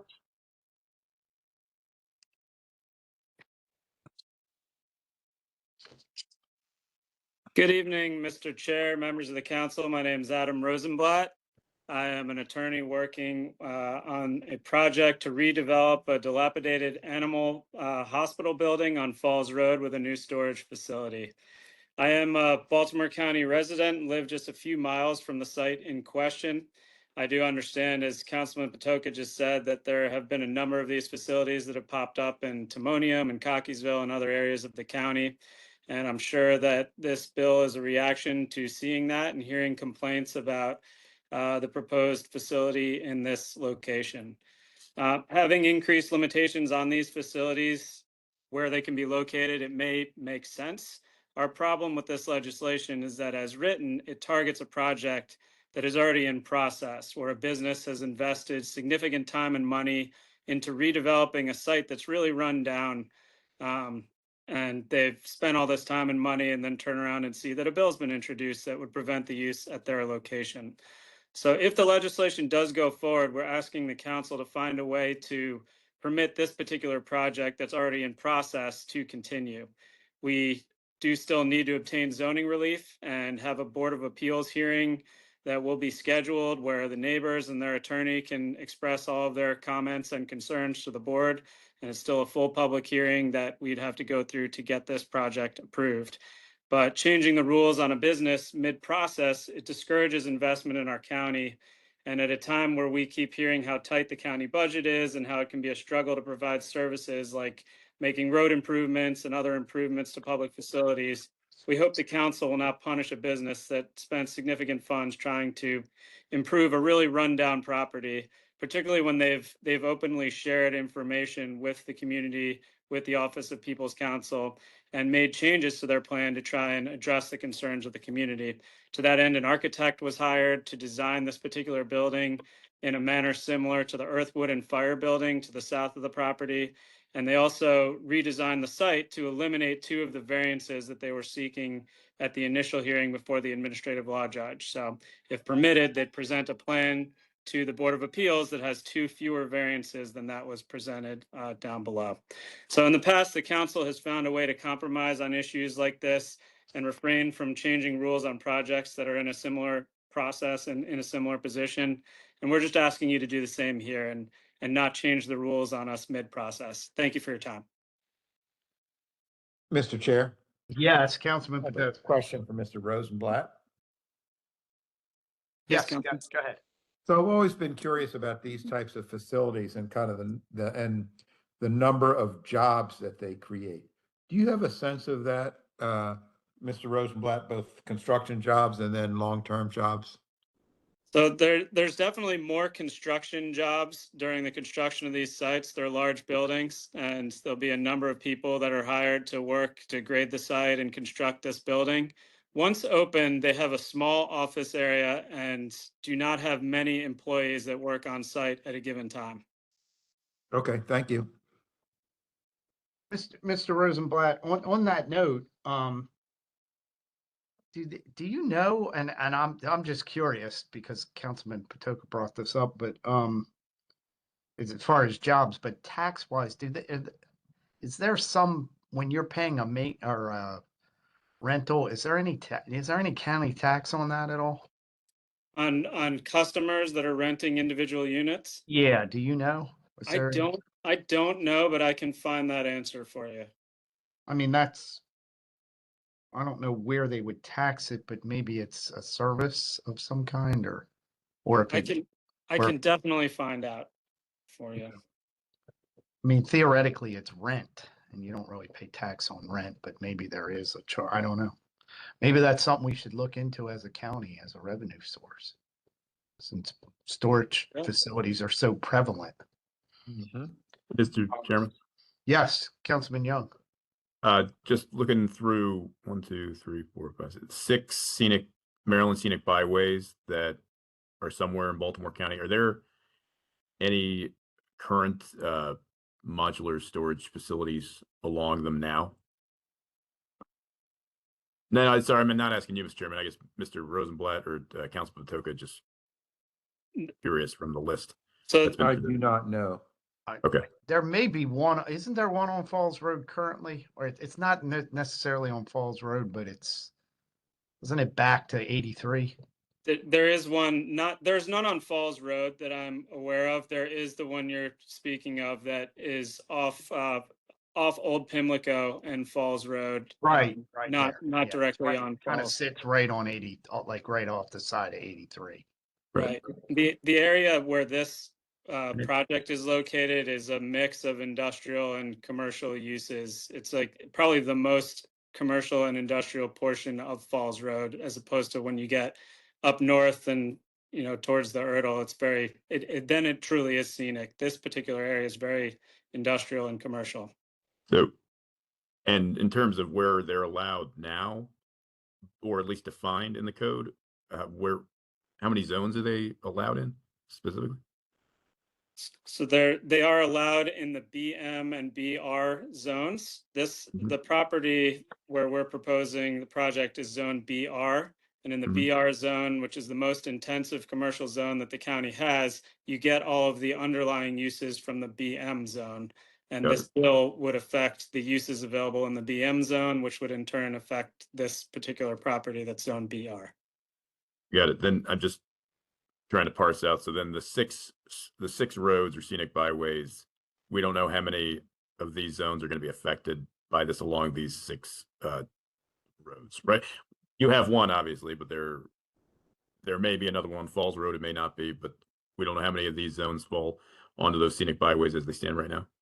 Yeah, there are definitely other BM and BR zoned properties that could not have, excuse me, either a warehouse or self-storage if this bill passes. But there are no self-storage facilities in the vicinity of this site, and there are none as you get farther north. There are no self-storage facilities that I know of along Falls Road or the other scenic byways. Okay, I will be looking into that between now and the legislative session. Thank you, Mr. Chairman. Thank you. Absolutely. Thank you, Councilman Young. Mr. Chair? Yes, Councilman Patoka. When we were deliberating and working on Master Plan 2030, I was hoping that we could put some controls to limit the number of storage facilities that exist in Baltimore County, because, you know, it's become, they're on our commercial corridors, they're on our, now they're want to build one on our scenic byways. They're not job creators. Their communities don't like them. And unfortunately, you know, Master Plan 2030 came in so late, and there were a lot of issues that we were trying to address that I wasn't able to come up with good language to try to manage the incredible number of these cubes that are being built in our county. Nobody wants to move to Baltimore County because we have beautiful self-storage facilities. And so when this council or the next leaders in Baltimore County are engaging in Master Plan 2040, I hope that at that time we're able to rein in the large number, trying to put some management in the large number of these cubes that create no jobs in our county. Thank you. All right. Thank you, Councilman Patoka. Any others before we go back to speakers? I think we have one more speaker. Councilman Mr. Jones? Chair? Yes. I was just asking, you know, I don't think anybody's in love with the storage facilities, but obviously a lot of citizens need them and use them, and that's why we have such a proliferation. If it were not a good business venture, in other words, no one's going to build a storage facility and no customers are going to show up. Yeah, that's one way of looking at it. I think people pay a lot of money to keep stuff that they never use again, but that's just me. I tend to agree with you. That's one of the, I think that's one of the tenets of personal financial management. Don't pay storage fees unless you absolutely have to, unless you've been deployed to Afghanistan. Mr. Chair, I would offer this Councilman insight. Young might have had to do that at one time. I just think it just goes to show that people have so much stuff that they're willing to pay storage versus disposing of it. Yeah. Well, I would offer two comments, Mr. Chair. One is that I believe that there are so many of these because there's very little maintenance cost to them. And there's no payroll to employees. And the thing that I hear in the community and my observation is they turn our communities into someone else's closet. And I don't think that's good for growth in Baltimore County. Okay. All right, Ms. Belcastro, let's go back to speakers. Certainly, Mr. Chair. Our final speaker is Michael McCann. Mr. McCann, you can unmute yourself and begin your testimony when you're ready. Mr. McCann, how are you tonight? Good evening. Mr. Chair, members of the council, I'm here in support of this bill. And I think it's pretty straightforward. The idea is to keep these facilities off of our collector and local roads, specifically just the scenic byways. And we believe that they should be located in our manufacturing and industrial areas or office parks. In fact, just like the one that you asked Mr. Rosenblatt about, the one that's off of Falls Road is in a manufacturing and industrial area right on Falls Road, where there are commercial, retail, food, and office. So, and we actually took a look at all of the self-storage facilities in the entire county. And there's 40 something of them, and the vast majority of those are currently located in these MA, ML, and IM zones and districts. Are located on, these larger arterial roads like Reisterstown Road, Pulaski Highway. They are not on scenic byways. To Mr. Young's point, we're not aware. We didn't find any self-storage facilities on any scenic byway in the entire county. So this bill is just BM zones because there are some BM zones that are along the scenic byways. Not a lot of them. But they do exist, and we don't need this type of protection in the DR and the RC zones because they're not allowed in those zones in the first place. And we probably don't want, and we're not asking for this protection to extend to the MH, the MR, the ML, and the IM zones because, as I said, those zones they're allowed there, and we believe they're more appropriate for self-storage facilities, and that's where they're located now. But as I said, there are some BM zones, and that's what this bill is directed to. And Mr. Rosenblatt is correct. This bill would affect this particular project. However, the administrative law judge in that case has already denied the relief that was requested. So as we sit here today, they don't have any approval. They cannot proceed with what they propose. So this is not a case where Mr. Rosenblatt's client will be affected. And then again, I think I answered Mr. Jones' question, but again, this is really directed to these other zones where we believe they should be located. So I'm happy to answer any questions, but for introducing the bill, and I know he's a strong supporter of us. And I wanted to just, if I could, mention the number of associations on whose behalf I'm authorized to tell you that they support the bill. And that includes, as of now anyway, the Greater Green Spring Association, the Falls Road Community Association, Rockland Ridge Lakehurst Community Association, Council, the North County Community Group, and the Valley's Planning Council. So as of now, these associations have expressed to me that they support this bill. So thank you, everyone. Mr. McCann, did on the one that's being proposed but was denied by ALJ, I have two questions. Do you know why it was, what the denial reason was? And was Ruxton Riderwood supportive of the project? Works as I Because you understand did not from- mention them in your as supporters of this bill. Not that they are against it, but I'm just asking.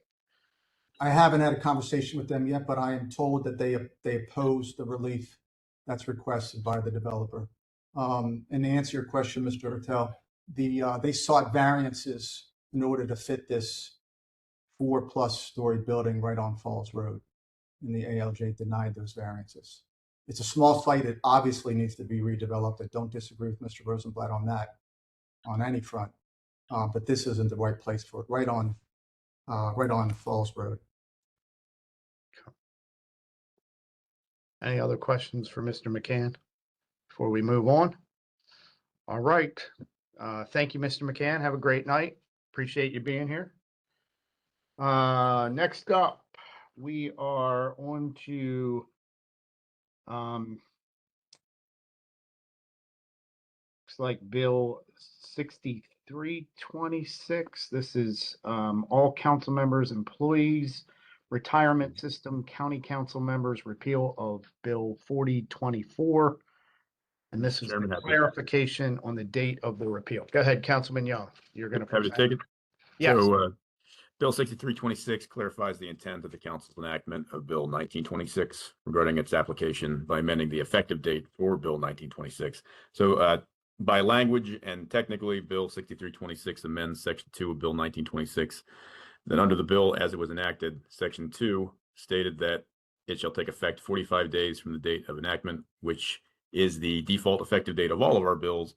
Bill 6326 amends the language to state that Bill 1926, having been passed by the affirmative vote of 5 members of the county council, shall take effect 14 days from the date of enactment.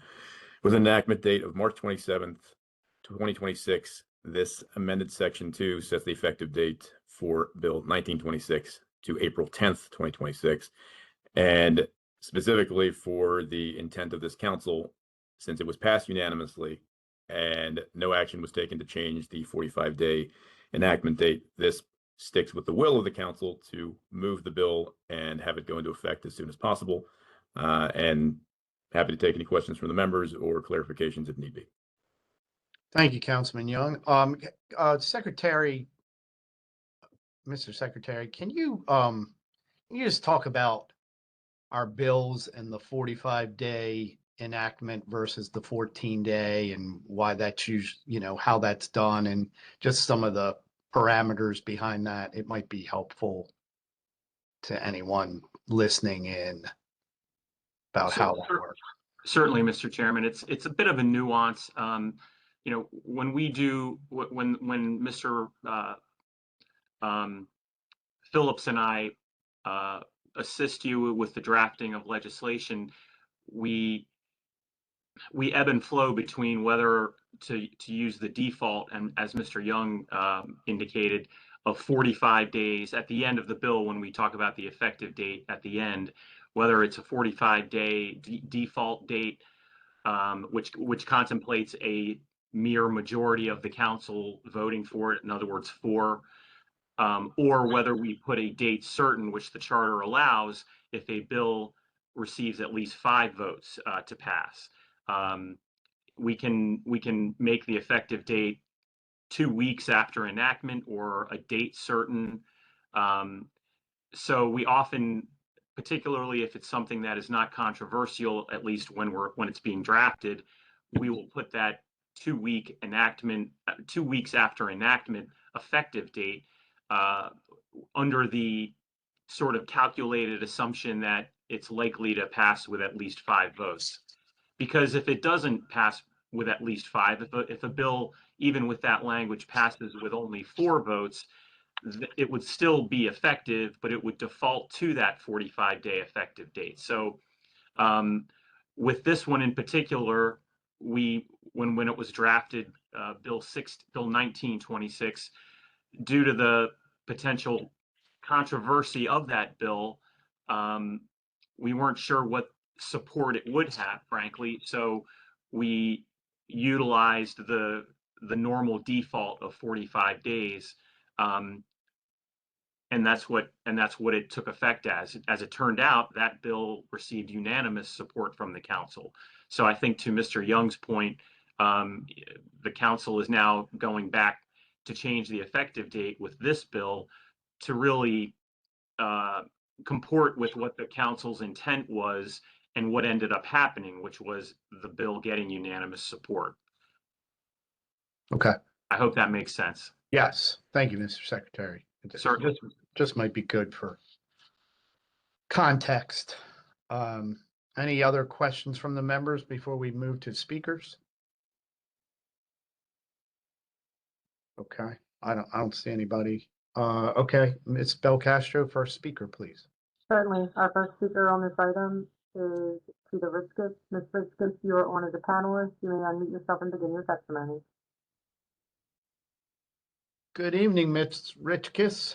How are you? Good evening. Thank you very much. Hope you weren't affected by the fire last week. I know it was a big one. I appreciate your concern, Councilman Ertel. No, fortunately, I was not among the 20 people who were displaced by the fire. But I'm very happy to be able to report that the property itself was able to rehouse all of the displaced residents. So thank you again for your concern. We had a somewhat big fire in Towson on a week and a half ago, I guess. About. So. All right, thank you. Sorry to interrupt. Just wanted to check on you. Thank you. Again, good evening, gentlemen. And for the record, my name is Peter Richkis, and I live in West Towson. This is a sad state of affairs. It is even more troubling because Councilman Catch, the council's most knowledgeable legislator, signed the unanimously passed repeal bill, yet now appears positioned to benefit from a loophole the repeal overlooked. The council is being forced to act again to block his pension from possibly doubling because of an unforced error the council itself created. This should never have happened. First, the council voted to allow retired council members to have their pensions based on the salaries of future council members, rather than the salaries they actually earned. This is not how other county retiree pensions are handled. Other county retirees have benefits based on their own earnings and their own years of service. Council member pensions are already calculated using a more generous rate than other county retiree pensions, yet the council voted to make its own pensions even more generous. Then, after the public realized that the council had voted to enrich itself, there was an embarrassing public scramble to repeal the law. Adding insult to injury, the repeal legislation had a loophole, allowing the council's most experienced legislator to retire before the 45-day window included in the bill closed. That could allow Councilman Catch's pension to rise from $41,000 to more than double that amount, depending on future council salary increases. So here we are again, being forced to watch the council clean up a mess of its own making. This is not just a technical mistake. At best, it was incompetence. At worst, it was self-interest written into law. Public office is a public trust. The most basic standard for public service must be no self-dealing. I hope this retroactive action fixes the problem so we can finally put PensionGate behind us. Going forward, the council and its council must do better. Thank you for your time. Thank you, Ms. Richkis. Next speaker, Ms. Belcastro.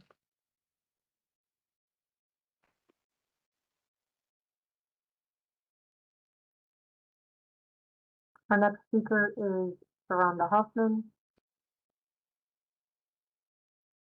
Ms. Hoffman, you may unmute yourself and begin your testimony. Thank you very much, Ms. Hoffman, how are you tonight?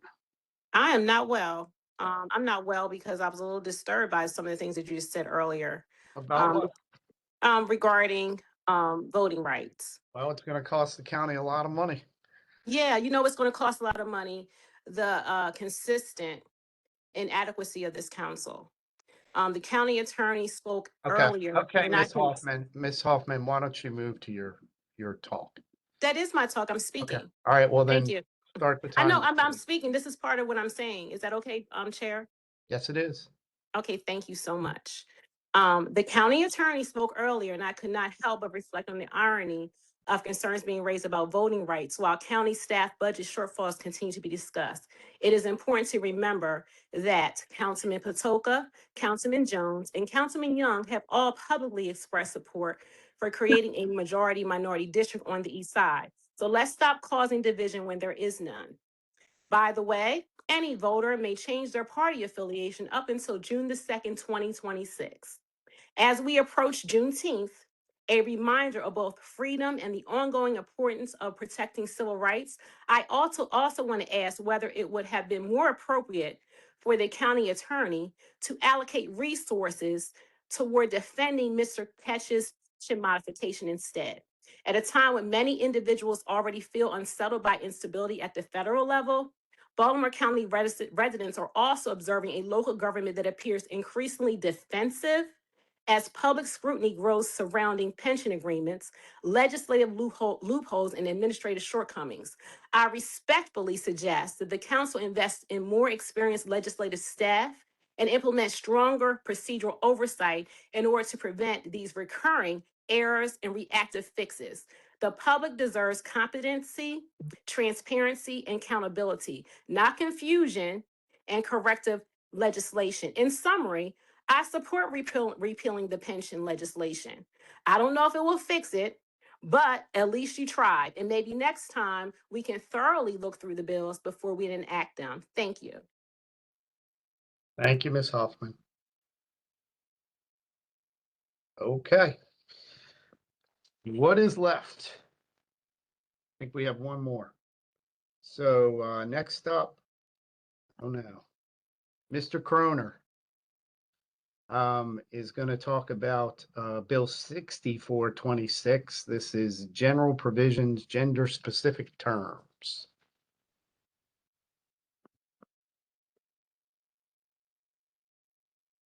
Mr. Croner, are you with us?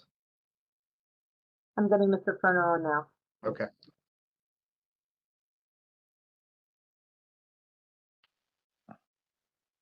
Good afternoon again, Chairman. All right. Good afternoon, Mr. Croner. So thank you for the opportunity to present Bill 6426, addressing gender-specific terms in the county code. This bill is part of the county's decennial code review process, where we revise technical issues in the code. You may recall recent legislation update the names of the appellate courts in Maryland. The intent of this bill is somewhat similar to that. So Bill 6426 requests the publisher of the county code to work with the Office of Law to revise gender-specific language to be gender neutral. To be clear, this is specifically focused on the actual text itself within the county code and doesn't have any other implications. This is not a new practice either. The Maryland Manuals for Legislative Drafting and Statutory Style call for gender neutral language. And by and large, the charter and code already achieve this goal in most sections of the code. There are just a few instances where we do use some gender-specific language. This bill is to clean up those few exceptions. Thank you for your time, and I'm happy to take any questions. Okay. Any questions from the members on Bill 6426? Mr. Chairman, can I ask a question, Mr. Boswick? Yes, absolutely. Go ahead, Councilman. So if this passes, do we immediately become council members versus councilmen and councilwomen? Well, in the charter or the code, that would be the case. But as far as how you are addressed, that would be, I think, up to you to decide. If you'd like to be called councilman, you would be called councilman. If you'd like to be called council member, you would be addressed as council member. So I think that would be something that you would still have a personal preference on. I'd also add that the Charter Review Commission did address this in 2017, and we did try to address it in just about every aspect of the charter, as Mr. Croner indicated. Obviously, we didn't hit every single one. Yeah, Mr. Croner, I hope, maybe I'm wrong on this, but I thought you started your testimony by saying Mr. Chairman or the chairman, but it's beside the point. I do respectfully disagree on one thing here. The naming of the courts, the naming of the courts was done because the names were very confusing. I mean, you had a Court of Special Appeals that was below the Court of Appeals. It just was very confusing. I voted for that. That made a lot of sense, going from district to circuit to appellate to Supreme Court. I think that made a lot of sense. Thank you. Councilman Marks, I just had a quick comment. One of my younger staffers said, one day if I wanted to be a council woman, I'd like to be called a councilwoman, not a council person per se. And I was talking to Mr. Croner about this, and this one of the things about this bill is it merely cleans up language in the in some of our regulations in the charter, things like that. I don't know about the charter, but I think going forward, people can call themselves a councilman or a councilwoman or a council person or a council member. It doesn't, clarify or regulate what you call yourself. It's just that it cleans it up in the language.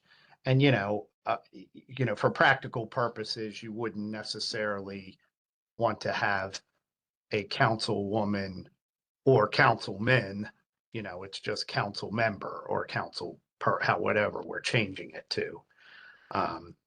So I don't know if that's helpful to you or not, but it was interesting to me that a 25-year-old staffer felt like, hey, if I win an election and I'm a woman, I want to call myself a councilwoman.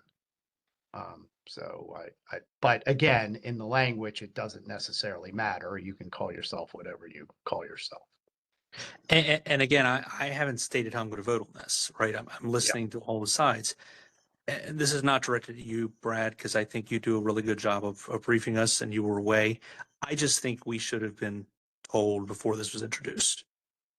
That's it. Duly noted, Councilman Marks. Councilman Young. Right, and in spirit of just discussing positions and opinions, Mr. Croner, you probably mentioned this earlier, and I appreciate the responses that you sent related to questions that we've had. But I mean, we're modernizing our code. We're changing language to the extent of moving from carbon paper to paper copies to digital. I mean, this is standard. I mean, the Bar Association's done this. The federal government, the state governments moved towards gender neutral language, not from a restrictive standpoint, like I believe Mr. Tell and Mr. Marks has mentioned, Councilman Marks is mentioning, but just from a language that's official and accurate. You can call yourself whatever you'd like, but in terms of the code, we're trying to clean that up so that anyone that reads it recognizes that it applies to them without question. Is that generally what you've stated, but also? Yes, sir. Absolutely correct. This is not intended to preclude or preempt how someone refers to themselves. This is only about the text in the actual charter, the code itself. And just for background, in reviewing past reports of the Charter Review Commission, it looks like the term councilman was used in the 1950s and 60s in the code, but fell out of use by the 70s. In the Charter Review Commission report of 1978, it looks like we were using the term council member in the code. So just to reiterate that, this is standard practice. This is how the Maryland Legislative Drafting Manual and Style Manual suggests that we draft legislation. And what I remember too, when we changed our own council rules after, I believe it's 2023, there was language in our own rules that referenced someone coming to speak in front of us as only a he, which we changed that it didn't make any sense then. I think, kind of stays in line with what we were able to do collectively to try and be more open to folks and be more accurate about what the expectation of the council is. But again, in the spirit of just perspectives, Councilman Marks, not at you or anybody else, just wanted to give my perspective, what I've been going through on this. So, but thank you, Mr. Chairman. Thank you, Brett. Absolutely. Thank you, Councilman Young. Any others? Okay, and I think we have one speaker on this, Ms. Belcastro. That's correct. Ms. Hoffman also registered for this bill as well. Ms. Hoffman, you may unmute yourself and begin your testimony. Ms. Hoffman, go ahead. Thank you, Ms. Belcastro, and thank you, Chair Artel. I'm a woman of a certain age, and I had to recognize that not everybody wants to identify as a man or a woman.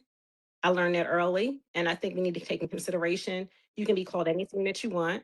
My preference is Mrs. Huffman, and it's Huffman, not Hoffman, but that's my preference. So it doesn't matter if we say council person in the charter, or we say, because what would you say if somebody's non-binary? And we literally have someone on our Democratic Central Committee who is non-binary. So we have to take all those things in consideration. It doesn't sound like anybody, I think sometimes if you don't get a bill in advance, it does cause confusion. I just hope the council can take the opportunity to read bills before they go out in the public and make statements like, I want to be a man. I mean, it sounds a little insensitive. And just like Councilman Marks wants to get things in advance, that's kind of what the public wants too, just an FYI. Thank you. Thank you, Ms. Hoffman. Okay, I think that was our only speaker on 6426, and that concludes that. And then we have one more bill, and this is from Councilman Marks. Bill 6626, designation of design review areas for the Honeygo Gateway Commercial Revitalization District. Councilman Marks. Thank you very much.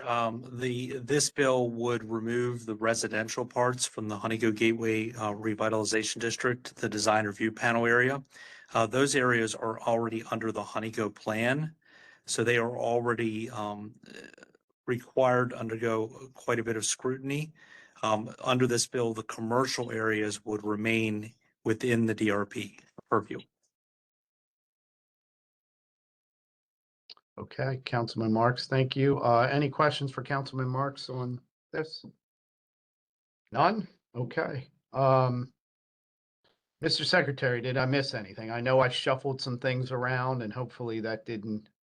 No, Mr. Chairman, that was amazing. That was extremely. I don't know that it was amazing, but. That was extremely competent, that you're able to get through all that, in a little over 2 hours. So my hat's off. I still missed the Towson High graduation, so if anybody from any generals are watching, I'm sorry I couldn't be there tonight. If I may, Mr. Chairman, I just want to mention in closing that the council will be hosting a very positive and hopefully fun event on Monday, June 1st, at the outset of its legislative session. The council will be celebrating and honoring Reed Wiseman, the NASA astronaut and commander of the Artemis II mission. We're very fortunate to have him join us virtually on Monday night at 6 p.m. when we will be presenting him with a proclamation. And we encourage anyone who is interested to attend either in person or virtually. It should be a really nice event. His father, Bill Wiseman, who was a longtime county employee, will also be there in person to receive the proclamation. And Mr. Wiseman, Reed Wiseman, will be joining us virtually from Houston. So we're really very excited about that. And I want to thank Councilman Marks for initiating the request to do that. Absolutely. Councilman Marks, did you? Yeah, and I want to thank Mr. Bostwick. From what I understand, this was a lot of work, right? You had to go through a lot of bureaucratic channels to get this done. There were a few logistics, but it's worth it. Absolutely. May I say something? Kind of momentous thing. A little bit. Yes.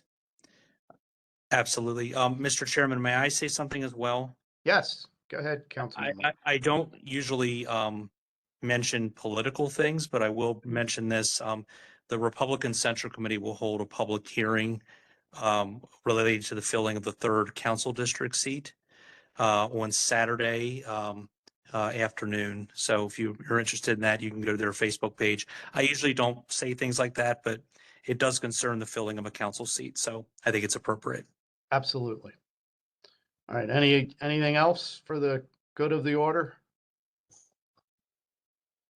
All right. Well, thank you everyone for being here tonight. Councilman Patoka's here. Councilman Jones is here. We will see you on Monday night. Everyone, Councilman Crandall's here too. Good. Guys, we're all off screen. I thought maybe you were cutting grass because we've had no time to cut grass this week. Everyone is cutting grass today. But us. Councilman Jones always cuts his grass in a suit. Yeah. Of course. Of course. Look out my window. Everyone's cutting grass. All right. Well, thank you, Thank you. everyone, and have a great night.